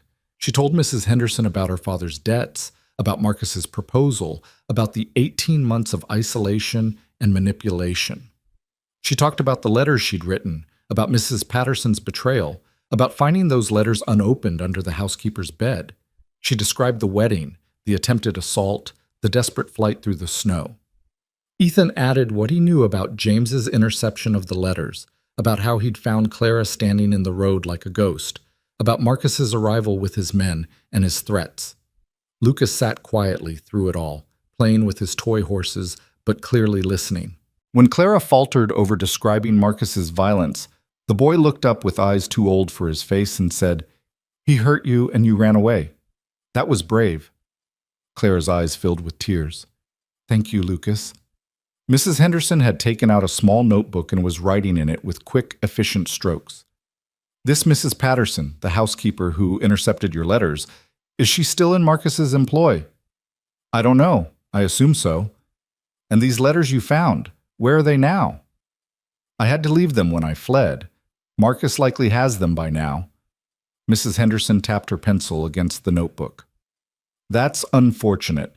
Physical evidence would strengthen your case considerably. What case? Ethan asked. Clara's married to him legally.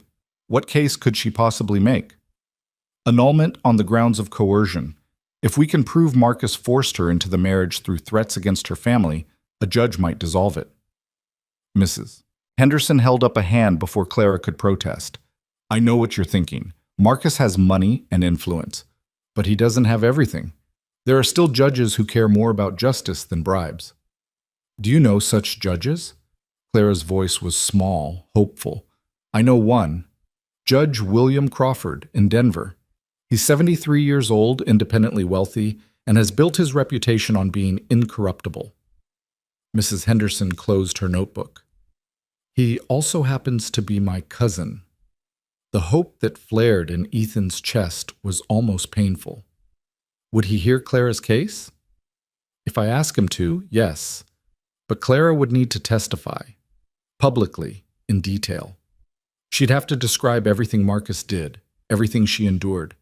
It would be humiliating and painful, and Marcus's lawyers would try to destroy her credibility at every turn. Clara was quiet for a long moment. Then she straightened her shoulders.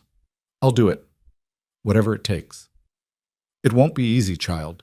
They'll paint you as a hysteric, a gold digger who changed her mind when the reality of marriage didn't match her fantasies. They'll bring up every mistake you've ever made, every questionable decision. They'll try to make you look unstable.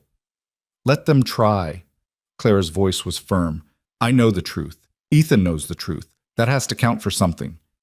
Mrs. Henderson smiled, thin but genuine.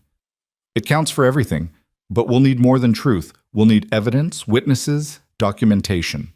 She stood, gathering her things. I'll write to Judge Crawford today. In the meantime, you need to find everyone who might testify on your behalf. Former Thornton employees, anyone who witnessed Marcus's controlling behavior, anyone who can corroborate your story. Martha Chen mentioned her niece, Ethan said. A girl who worked in the Thornton household. Perfect. Get her statement.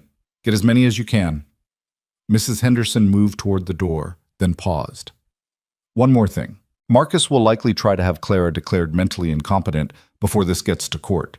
He'll bring doctors who'll testify to her nervous condition, her hysteria, her inability to make rational decisions. That's not true, Clara protested.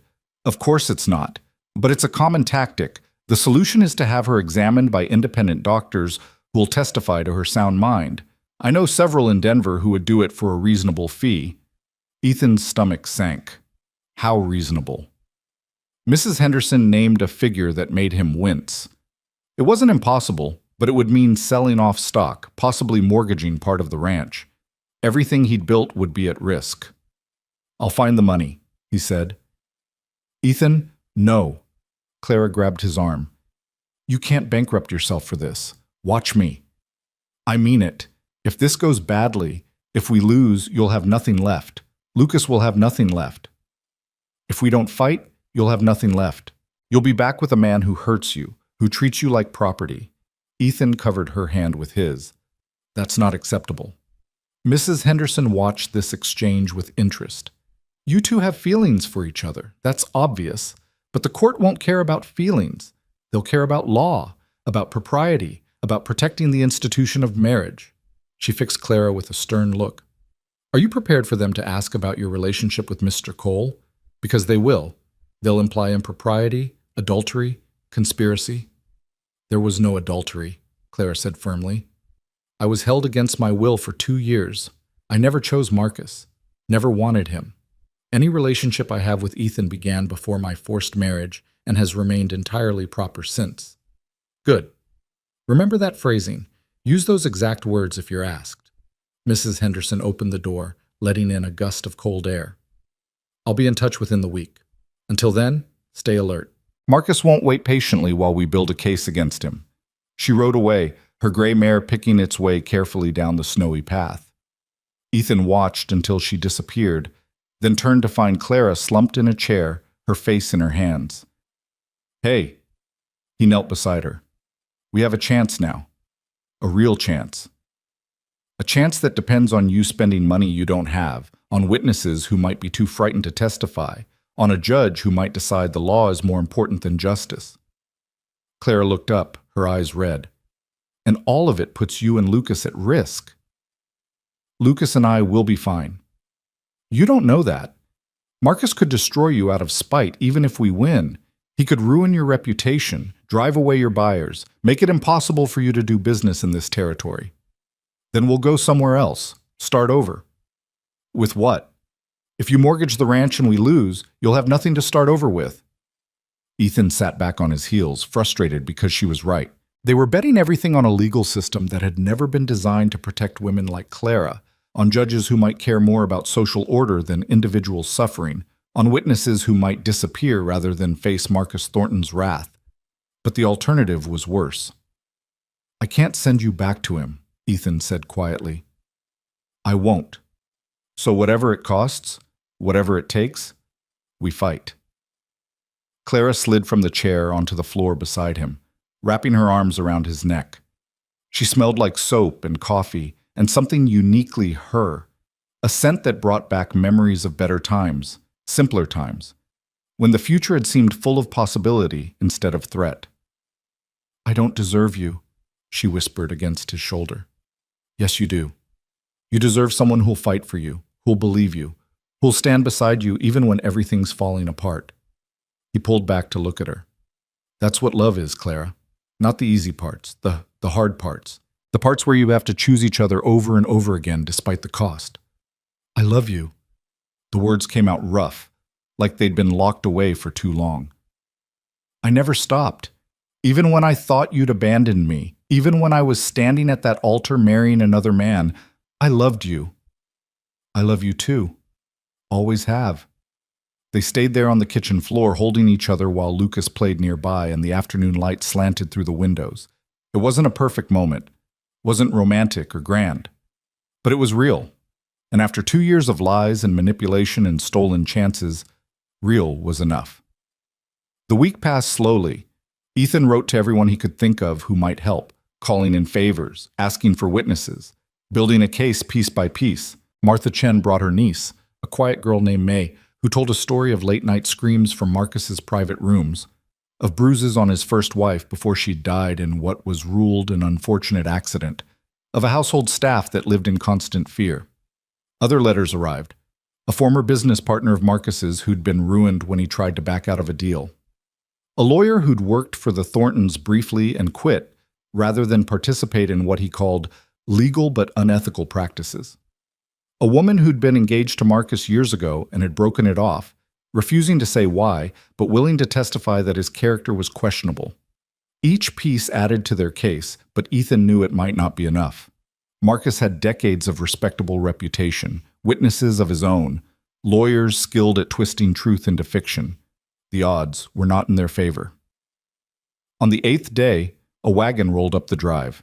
Ethan grabbed his rifle instinctively, but relaxed when he saw Mrs. Henderson at the reins with another woman beside her, younger, dressed in severe black. "Mr. Cole," Mrs. Henderson called as she pulled the wagon to a stop. "This is Dr. Sarah Brennan from Denver. She's here to evaluate Miss Hale." The doctor was perhaps 40, with sharp eyes behind wire-rimmed spectacles and the no-nonsense manner of someone who'd fought hard for her profession. Women doctors were rare enough that her presence alone was remarkable. "Miss Hale," Dr. Brennan said as Clara came to the door, "I understand you've been through an ordeal. I'm here to document your physical condition and assess your mental state. The evaluation will take several hours and may be uncomfortable. Are you willing to proceed?"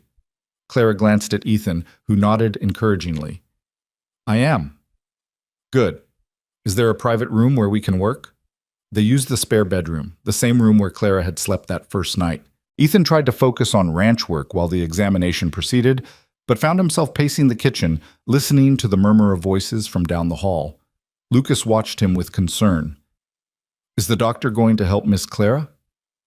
"I hope so, buddy." "Will she have to go away again?" The question hit Ethan hard. Lucas had already lost his mother, had already survived Clara disappearing once. The thought of putting him through that again made Ethan's chest tight. "I'm going to do everything I can to make sure she can stay." "Good." Lucas returned to his drawing, seemingly satisfied. "I like her. She tells the best stories." 3 hours later, Dr. Brennan emerged from the spare room with Clara behind her, looking exhausted but composed. The doctor's expression gave nothing away. "Well?" Ethan couldn't keep the anxiety from his voice. Dr. Brennan set her medical bag on the table and pulled out a notebook. "Miss Hale shows clear evidence of physical trauma consistent with her account. Multiple healed lacerations on her feet, bruising in various stages of healing on her arms and ribs, evidence of malnutrition suggesting prolonged stress and inadequate care." "And her mental state?" "Entirely sound. She's articulate, rational, shows no signs of hysteria or delusion. Her memory is clear, her reasoning sharp. Any lawyer who tries to claim she's incompetent will have to contend with my professional opinion that she is nothing of the sort." Dr. Brennan closed her notebook. "I'll prepare a full report for Judge Crawford. It should carry considerable weight." Relief flooded through Ethan. "Thank you." "Don't thank me yet. I'm simply documenting facts. Whether those facts are enough to overcome Marcus Thornton's influence remains to be seen."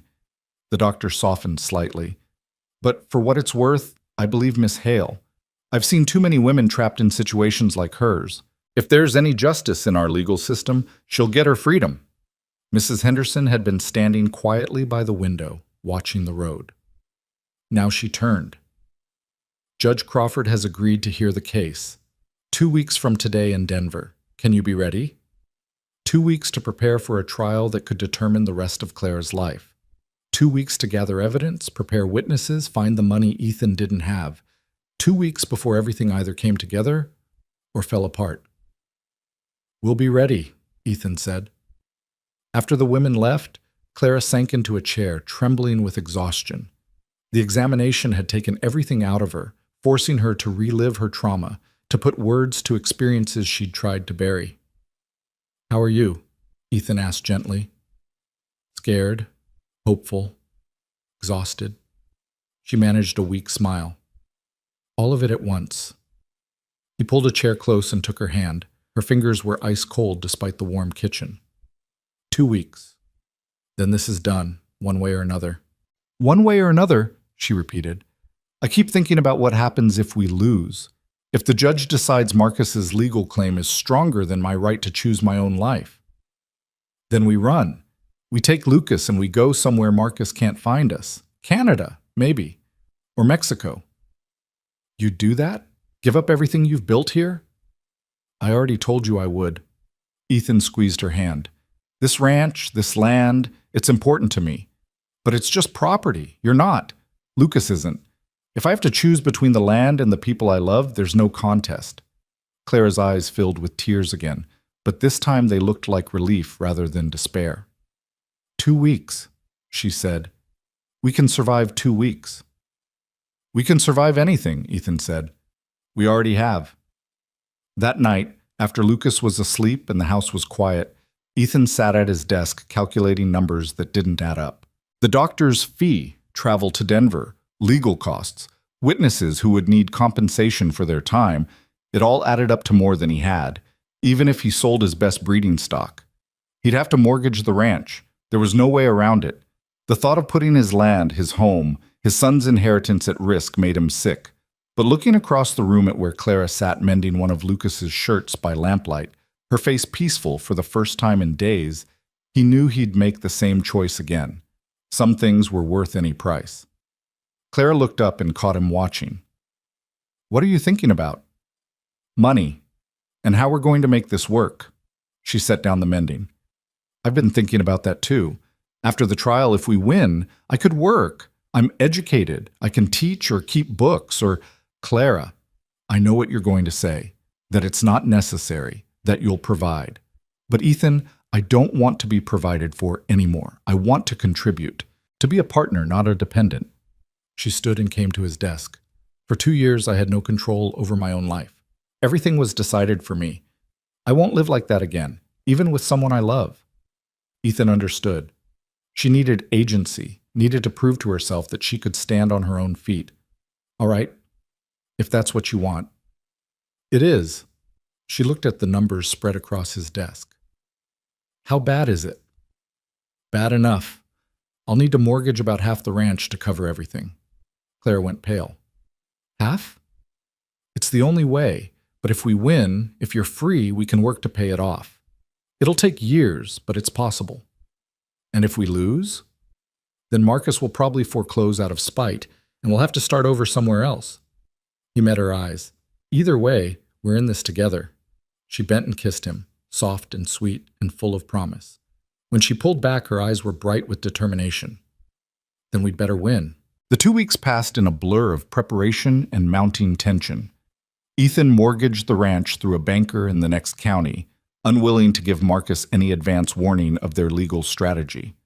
The money came through with days to spare, enough to cover Dr. Brennan's fee, travel expenses, and a retainer for the lawyer Mrs. Henderson had found willing to represent Clara. His name was Theodore Walsh, a former prosecutor who'd grown disgusted with the way wealth corrupted justice. He was 52, gray-haired and sharp-eyed, with a reputation for taking difficult cases and a win record that made Marcus's lawyers nervous. I won't lie to you, Walsh told them during their first meeting in his Denver office. This is an uphill battle. Annulment cases are difficult under the best circumstances. When the husband is Marcus Thornton, they become nearly impossible. But not completely impossible, Clara said. No, not completely. Walsh spread papers across his desk. We have several advantages. Dr. Brennan's medical report is thorough and damning. The testimony from Thornton's former employees establishes a pattern of controlling behavior. And Judge Crawford's reputation for fairness gives us a better chance than we'd have with most judges. What about Marcus's lawyers? Ethan asked. They'll attack Clara's credibility at every turn. They'll argue she went willingly into the marriage, enjoyed its benefits for 2 years, and is now trying to escape because she found a more appealing option. Walsh's gaze moved between Ethan and Clara. They'll make your prior relationship the centerpiece of their defense. They'll paint you as adulterers, conspirators, people who planned this from the beginning. Clara's hand found Ethan's under the table. We can handle that. Can you? Because they won't be polite about it. They'll ask explicit questions about your relationship, about intimacy, about whether you remained faithful to your husband. Walsh's expression was sympathetic but firm. I need you both to understand what you're walking into. This will be humiliating and invasive, and there's no guarantee we'll win. We understand, Ethan said. Tell us what we need to do. The trial was set for a Thursday morning in early March. Ethan left Lucas with Mrs. Henderson, who'd agreed to watch the boy during the proceedings, and rode to Denver with Clara the day before. They took rooms in a modest boarding house near the courthouse, separate rooms to avoid any appearance of impropriety, though Ethan hated leaving Clara alone knowing how frightened she was. That night, unable to sleep, he knocked softly on her door. She answered in her nightgown, her hair loose around her shoulders, her eyes red from crying. "I can't stop thinking about tomorrow," she said. "About having to face Marcus in court, having to say everything out loud in front of strangers." Ethan stepped inside and closed the door. Propriety be damned. "You don't have to do this.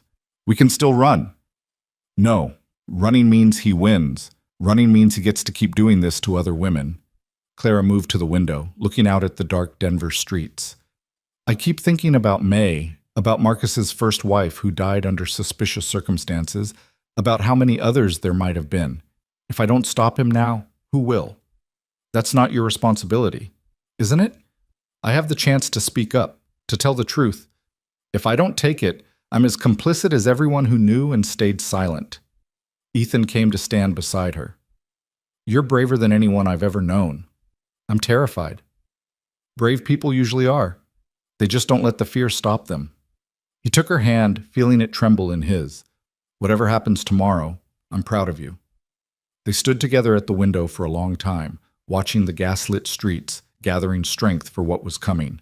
When Ethan finally left, returning to his own room, he lay awake until dawn, running through testimony in his mind, preparing for every possible attack Marcus's lawyers might launch. The courthouse was an imposing brick building with marble columns and an air of stern authority. Ethan arrived early with Clara and Walsh, wanting to claim their space before Marcus appeared. The courtroom was smaller than Ethan had expected, with wooden benches for spectators and a raised platform where Judge Crawford would preside. Mrs. Henderson was already there, sitting in the front row with Dr. Brennan beside her. Other faces Ethan recognized filled the benches. Martha Chen and her niece May, Daniel Morrison, and several other ranchers. The lawyer who'd worked briefly for the Thorntons. People who'd come to support Clara, to bear witness, to stand against Marcus's power with nothing but their truth. Marcus arrived precisely at 9, with an entourage that made Ethan's stomach turn. 3 lawyers in expensive suits, a doctor whose credentials Walsh had already investigated and found questionable, and several well-dressed men and women who were presumably character witnesses. Marcus himself looked perfectly composed, his dark suit immaculate, his expression one of wounded dignity rather than anger. He looked across the courtroom at Clara, and Ethan saw her stiffen. But she didn't look away, didn't flinch. She met Marcus's gaze steadily until he was the one who turned aside. Judge Crawford entered at precisely 9:30, a tall man with white hair and fierce eyebrows that gave him the look of an eagle. Everyone rose as he took his seat, and the bailiff called the court to order. "We are here," Judge Crawford began, his voice carrying easily through the courtroom, "to consider a petition for annulment of marriage between Clara Hale and Marcus Thornton. This is a serious matter involving questions of consent, coercion, and the nature of the marital contract itself.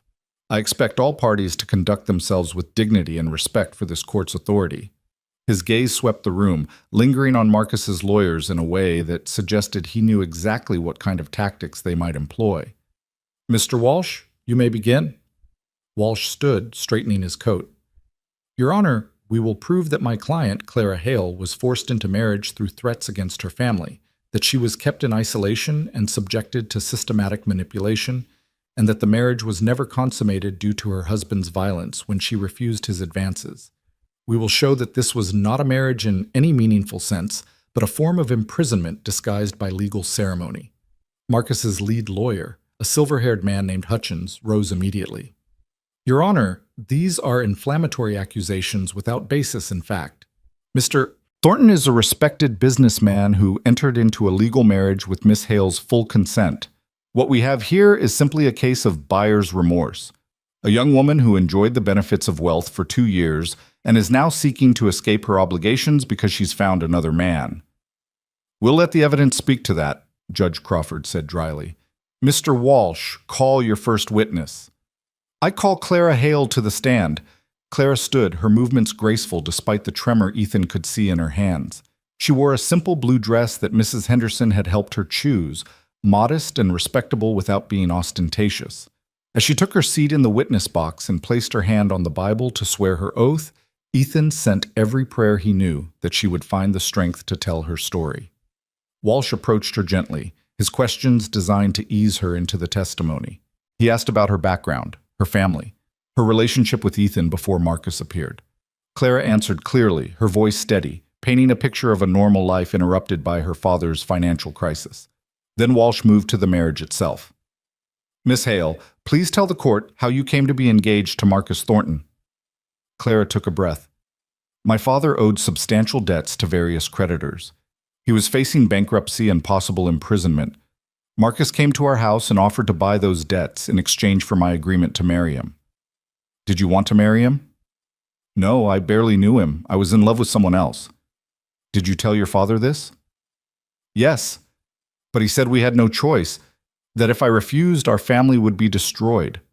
Clara's voice remained steady, but Ethan could see her knuckles white where she gripped the edge of the witness box. Marcus made it very clear what would happen if I said no. My father would go to prison. My mother and I would be homeless. He was very detailed about it. So you agreed under duress. I agreed to save my family. That's not the same as wanting to marry him. Hutchins was on his feet immediately. Objection. The witness is characterizing her own motivations rather than stating facts. Overruled, Judge Crawford said. The witness's state of mind is relevant to the question of consent. Continue, Mr. Walsh. Walsh walked Clara through the 18 months of her engagement, asking about the isolation, the constant supervision, the tutors and lessons designed to remake her into Marcus's ideal wife. Clara described it all with increasing confidence, her voice growing stronger as she spoke truths that had been locked inside her for so long.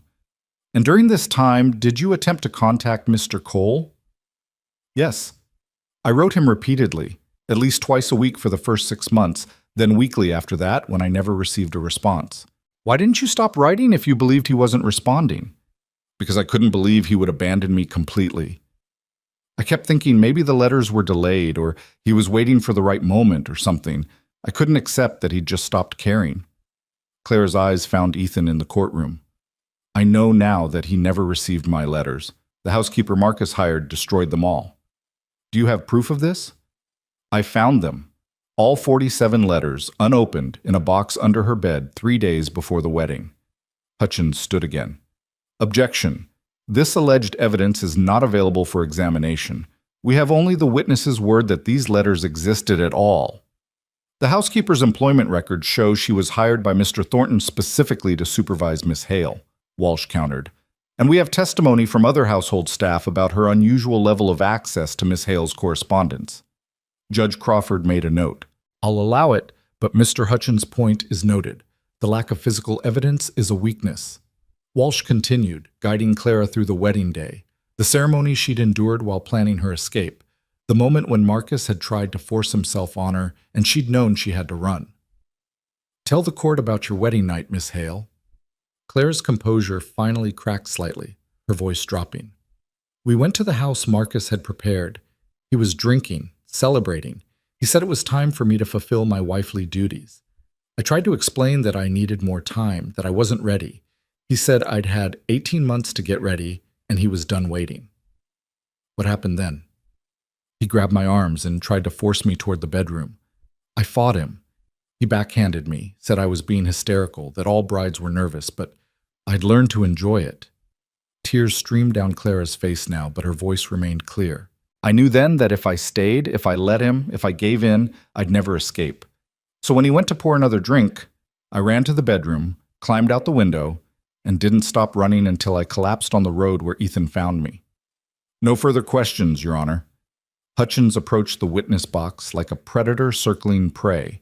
His questions were sharp, designed to trap Clara in contradictions or force her to admit to behavior that could be painted as improper. Miss Hale, you testified that you were in love with Mr. Cole before your engagement to Mr. Thornton. Is that correct? Yes. And yet you agreed to marry another man. That suggests your love was not particularly strong.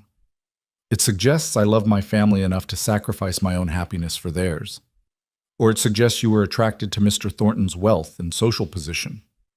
If I'd wanted wealth, I wouldn't have run away from it in bare feet. Several people in the courtroom chuckled, and Hutchins' face darkened. You lived in Mr. Thornton's household for 18 months. You enjoyed fine clothes, good food, comfortable accommodations. I enjoyed a cell with better furnishings. It was still a cell. You were free to leave at any time. Was I? With guards at every door and my mother's safety dependent on my compliance. Clara leaned forward slightly. Tell me, Mr. Hutchins, if someone holds a gun to your family's head and offers you a choice between their death and your imprisonment, is that really freedom? Judge Crawford's eyebrows rose, and Ethan saw something like approval flicker across his face. Hutchins changed tactics. You claim Mr. Thornton struck you on your wedding night, yet Dr. Brennan's examination found no evidence of facial bruising. Because I ran the same night, the bruise hadn't fully formed yet, but she did find bruises on my arms where he grabbed me. Bruises that could have come from any number of sources. They came from my husband trying to force me into his bed against my will. The bluntness of Clara's statement seemed to catch Hutchins off guard. He recovered quickly, but Ethan could see him recalculating his approach. Miss Hale, isn't it true that you and Mr. Cole have been intimate since your return to his ranch? Walsh was on his feet. Objection! That question is inappropriate and irrelevant. It speaks to the witness's credibility and her true motivations for seeking annulment. Judge Crawford considered. I'll allow it, but tread carefully, Mr. Hutchins.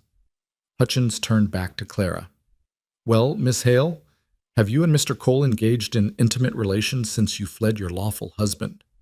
Clara's face flushed, but she held Hutchins' gaze. No. Ethan has been nothing but respectful and proper. I've been sleeping in the spare room. We've had no physical relationship beyond what would be appropriate between friends. Friends, Hutchins said skeptically.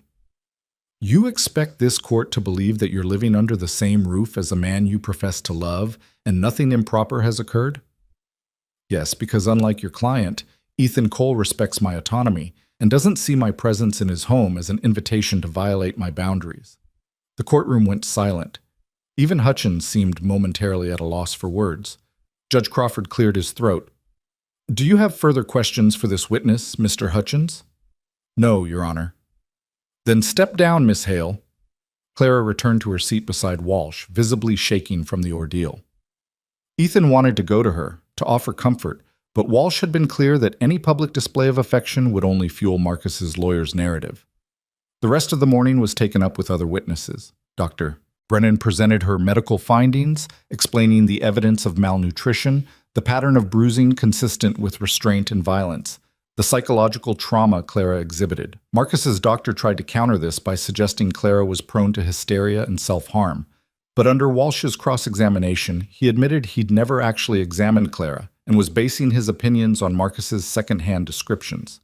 May testified about the fear that permeated the Thornton household, about screams she'd heard from Marcus's private quarters, about the first Mrs. Thornton's suspicious death.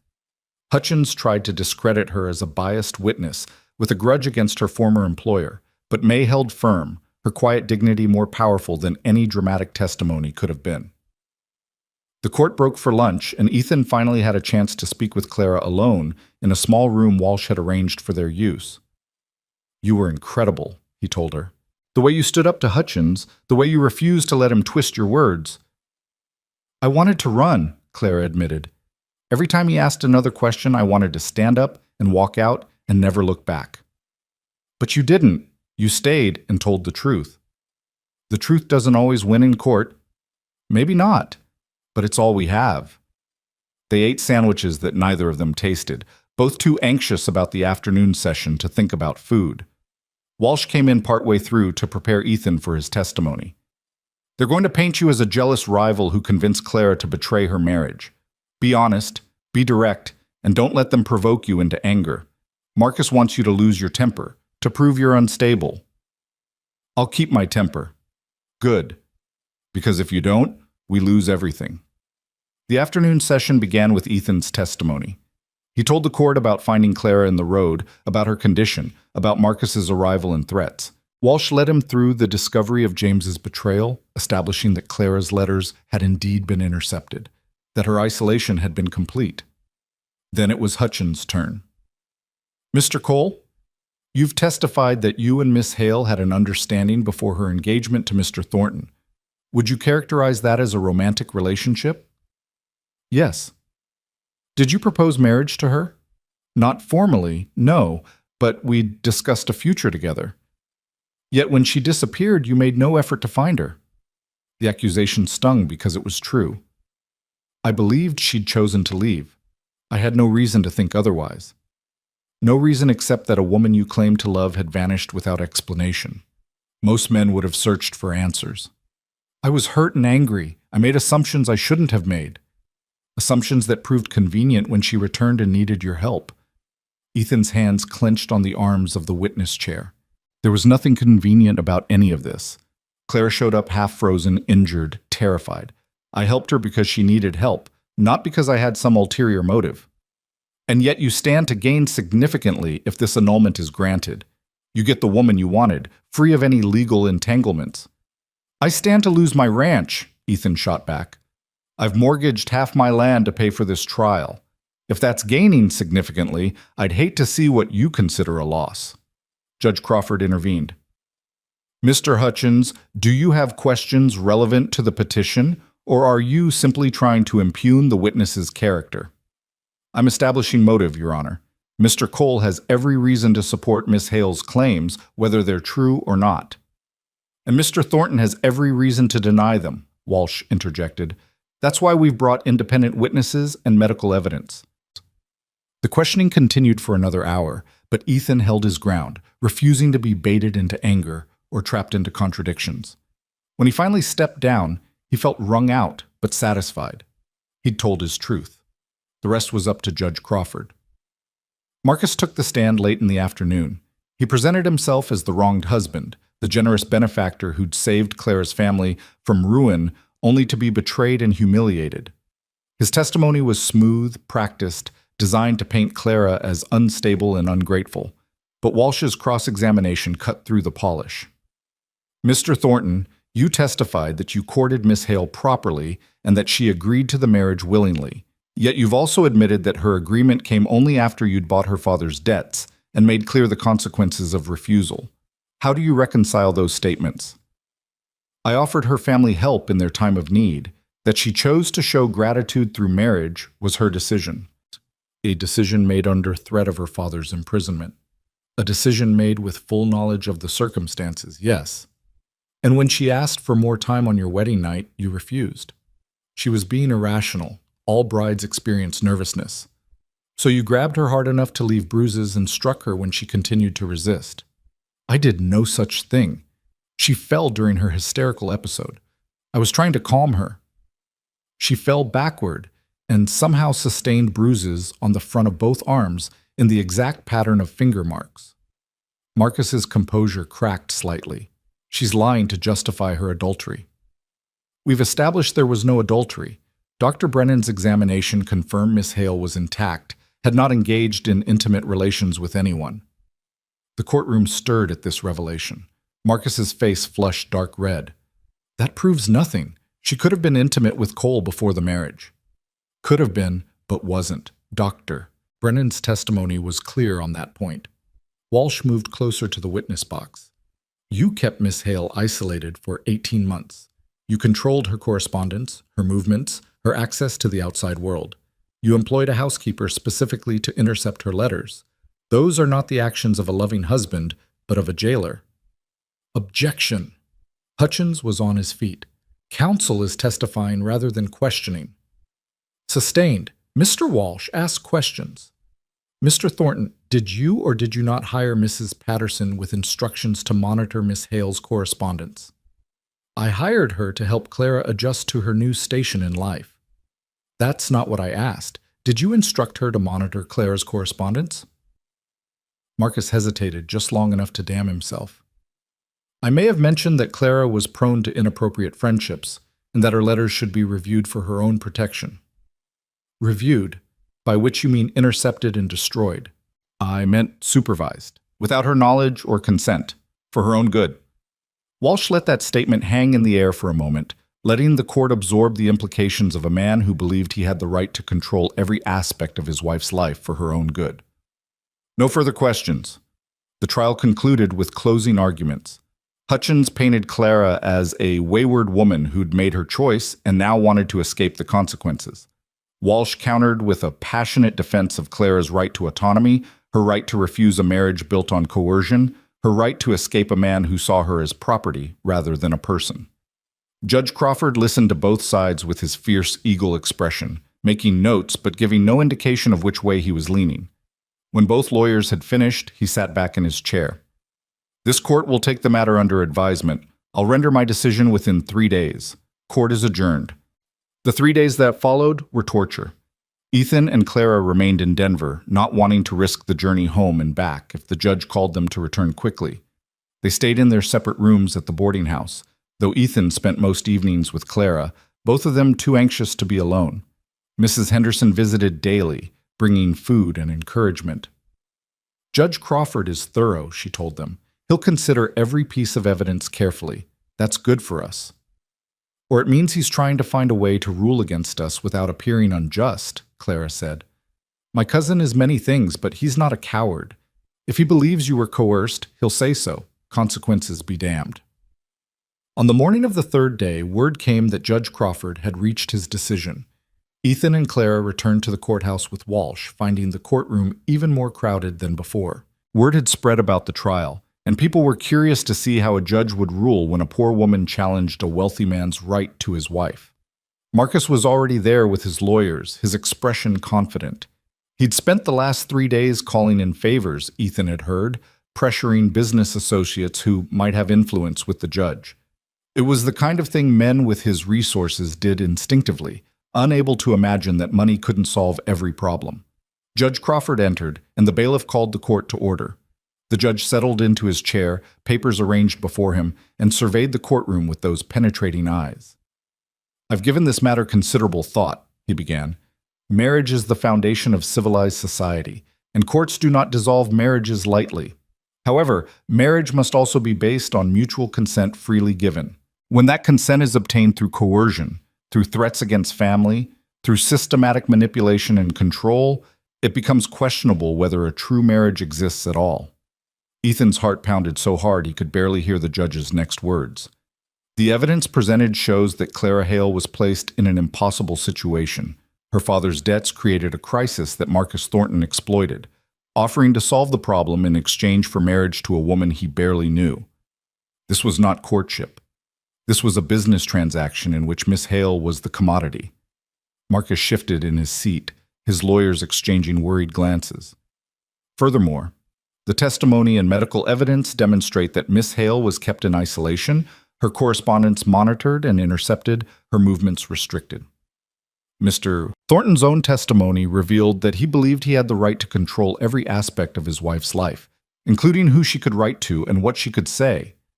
This is not the behavior of a loving husband, but of someone who views marriage as ownership. Clara's hand found Ethan's, squeezing tight. Finally, there is the matter of the wedding night. Mr. Thornton's version of events is contradicted by medical evidence showing bruising consistent with restraint and violence. Dr. Brennan's professional opinion that these injuries could not have been sustained in a fall is persuasive and unrebutted by any credible evidence. Judge Crawford looked directly at Marcus. "Mr. Thornton, you have the resources to make almost anything happen in this territory, but you do not have the right to purchase a human being, no matter how you disguise the transaction. Slavery was abolished in this country, and I will not sanction its return in the form of coerced marriage." The courtroom erupted in whispers. Hutchins was on his feet, but Judge Crawford waved him down. "The petition for annulment is granted. The marriage between Clara Hale and Marcus Thornton is hereby dissolved on the grounds of coercion and lack of genuine consent. Miss Hale is free to return to her own name and is under no legal obligation to Mr. Thornton whatsoever." Clara's sob of relief was audible throughout the courtroom. Ethan pulled her into his arms, not caring what anyone thought, feeling 2 years of fear and uncertainty finally releasing its grip. "Furthermore," Judge Crawford continued, raising his voice over the noise, "I am ordering an investigation into Mr. Thornton's business practices, particularly regarding other marriages or engagements that may have been similarly coerced. This court will not turn a blind eye to systematic abuse disguised as respectability." Marcus's face had gone from red to white. He stood abruptly, his chair scraping loudly, and walked out of the courtroom without a word, his lawyers scrambling to follow. "Miss Hale," Judge Crawford said, his tone softening, "you showed remarkable courage in bringing this case forward. I hope that courage inspires other women who find themselves in similar situations to seek justice rather than accepting their fate as inevitable."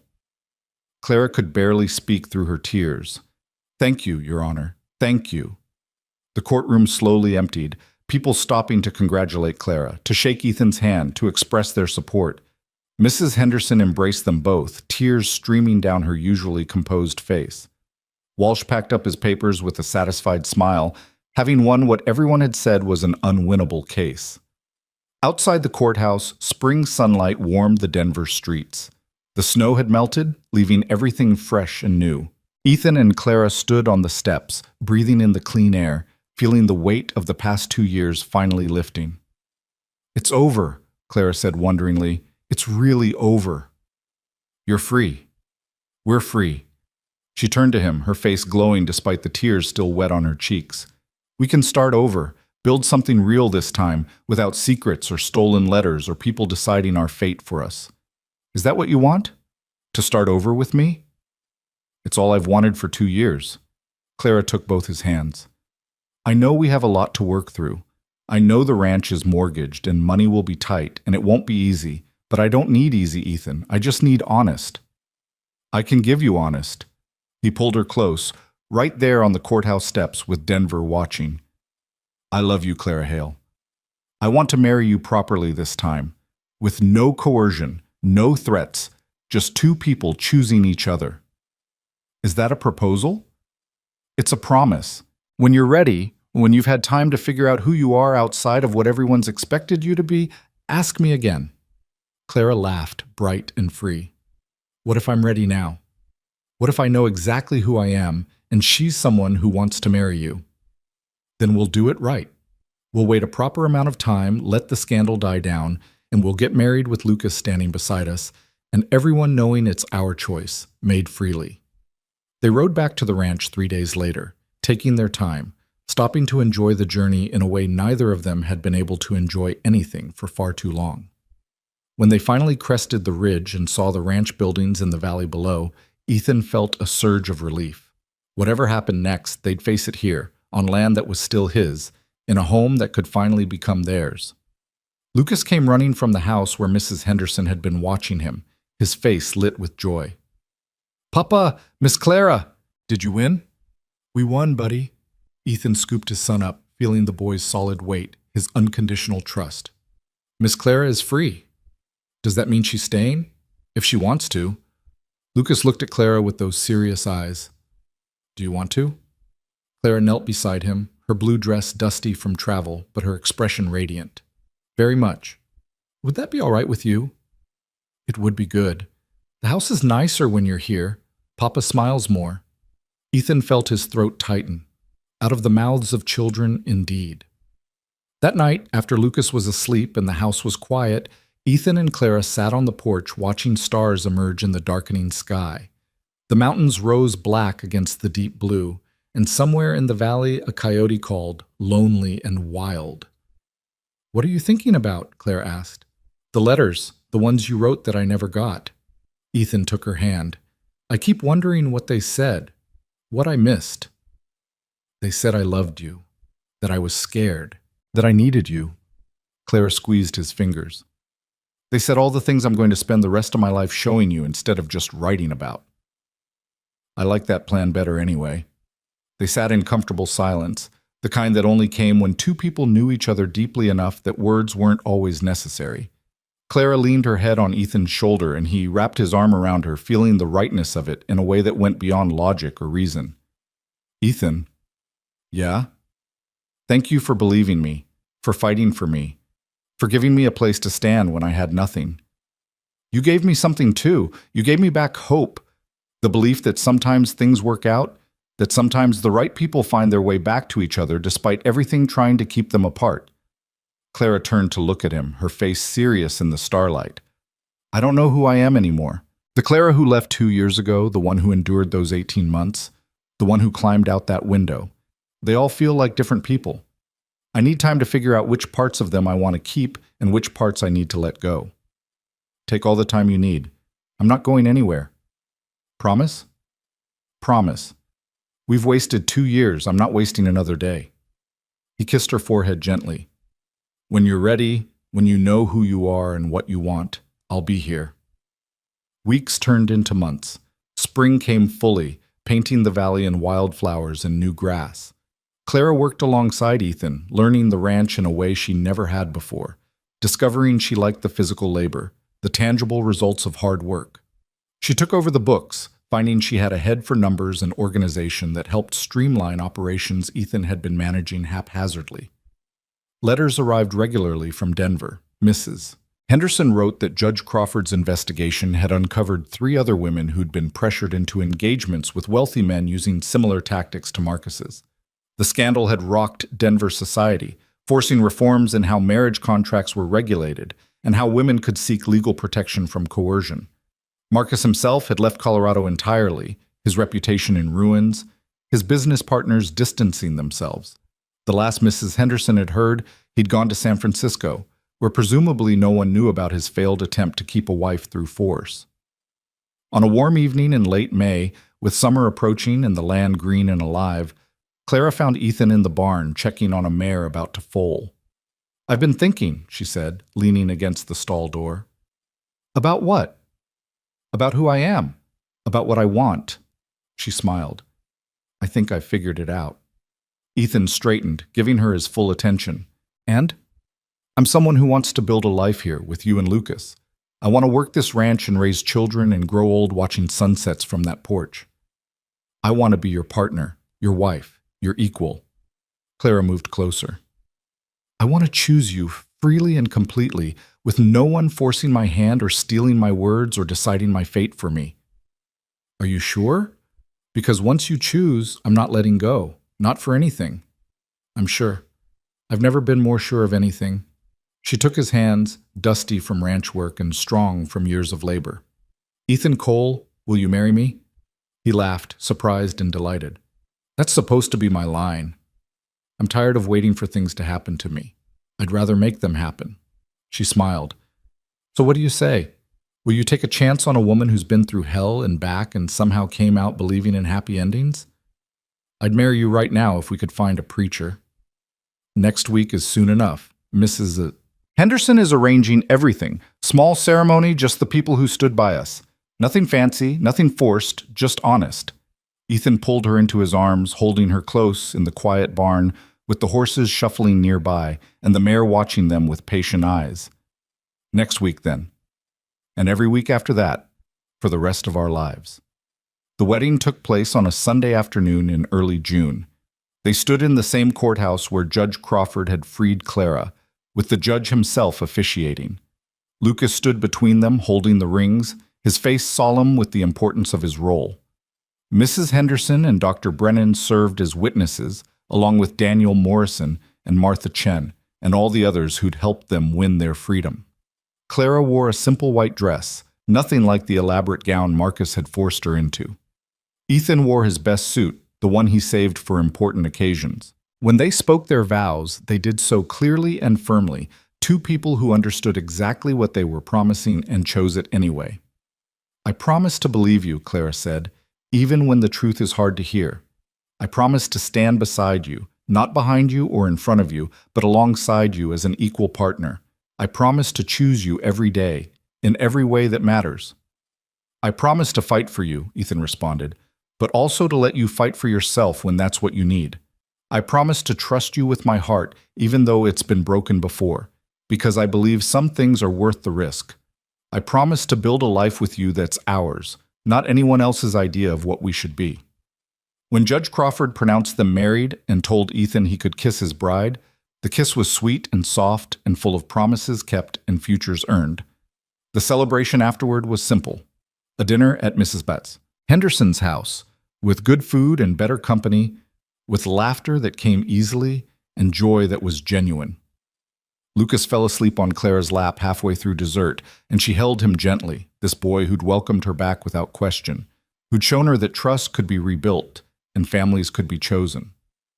That night, riding back to the ranch under a sky full of stars, Clara leaned against Ethan in the wagon seat and felt peace settle over her like a warm blanket. The road ahead wound through familiar territory, leading to a house that was truly home now, to a life she'd chosen rather than one that had been chosen for her. "No regrets?" Ethan asked quietly. "Not a single one."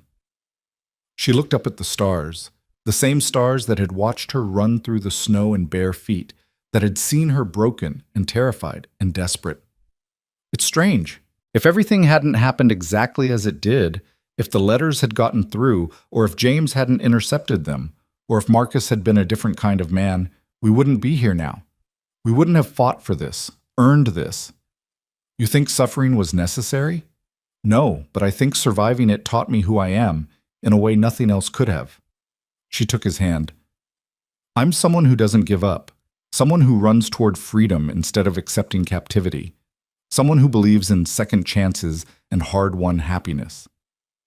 They reached the ranch as the moon rose, painting everything silver. Ethan carried Lucas inside while Clara followed, moving through rooms that were finally, truly hers. She paused in the kitchen, remembering that first morning when she'd sat at this table drinking coffee while Marcus's threat loomed over them, when the future had seemed impossible and hope a foolish luxury. Now hope felt earned, real, sustainable.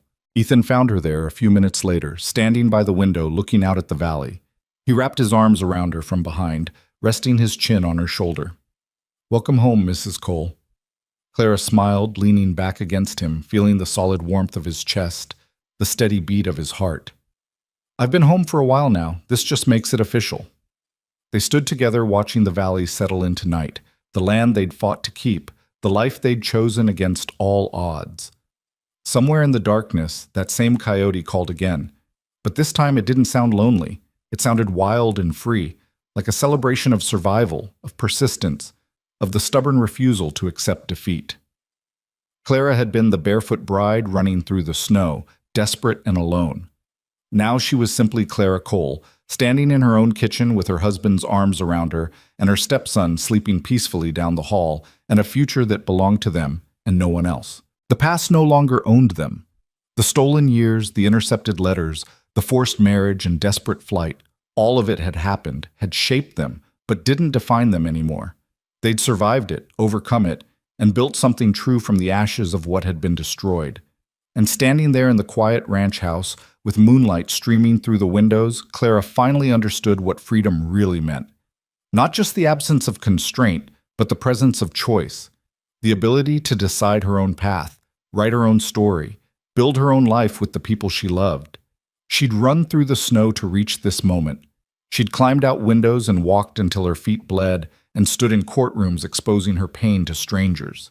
She'd fought for her freedom with everything she had, and it had been worth it. Every painful step, every terrifying moment, every time she'd wanted to give up but hadn't. All of it had led here, to this kitchen, this man, this life she'd chosen. "Ethan," she said softly. "Yeah?" "I love you, not because I need you or because you saved me or because I have nowhere else to go. I love you because you're you and I'm me, and we're better together than we ever were apart." He turned her in his arms, cupping her face in his work-roughened hands. That's all I ever wanted to hear. When he kissed her, it tasted like promises kept and futures earned, like second chances and hard-won joy. It tasted like home. Outside, the valley slept peacefully under the stars. Inside, two people who'd survived the worst the world could throw at them and still chose love, still chose each other, still chose to believe in happy endings, finally found their rest. The barefoot bride had run through the snow and found her way home at last.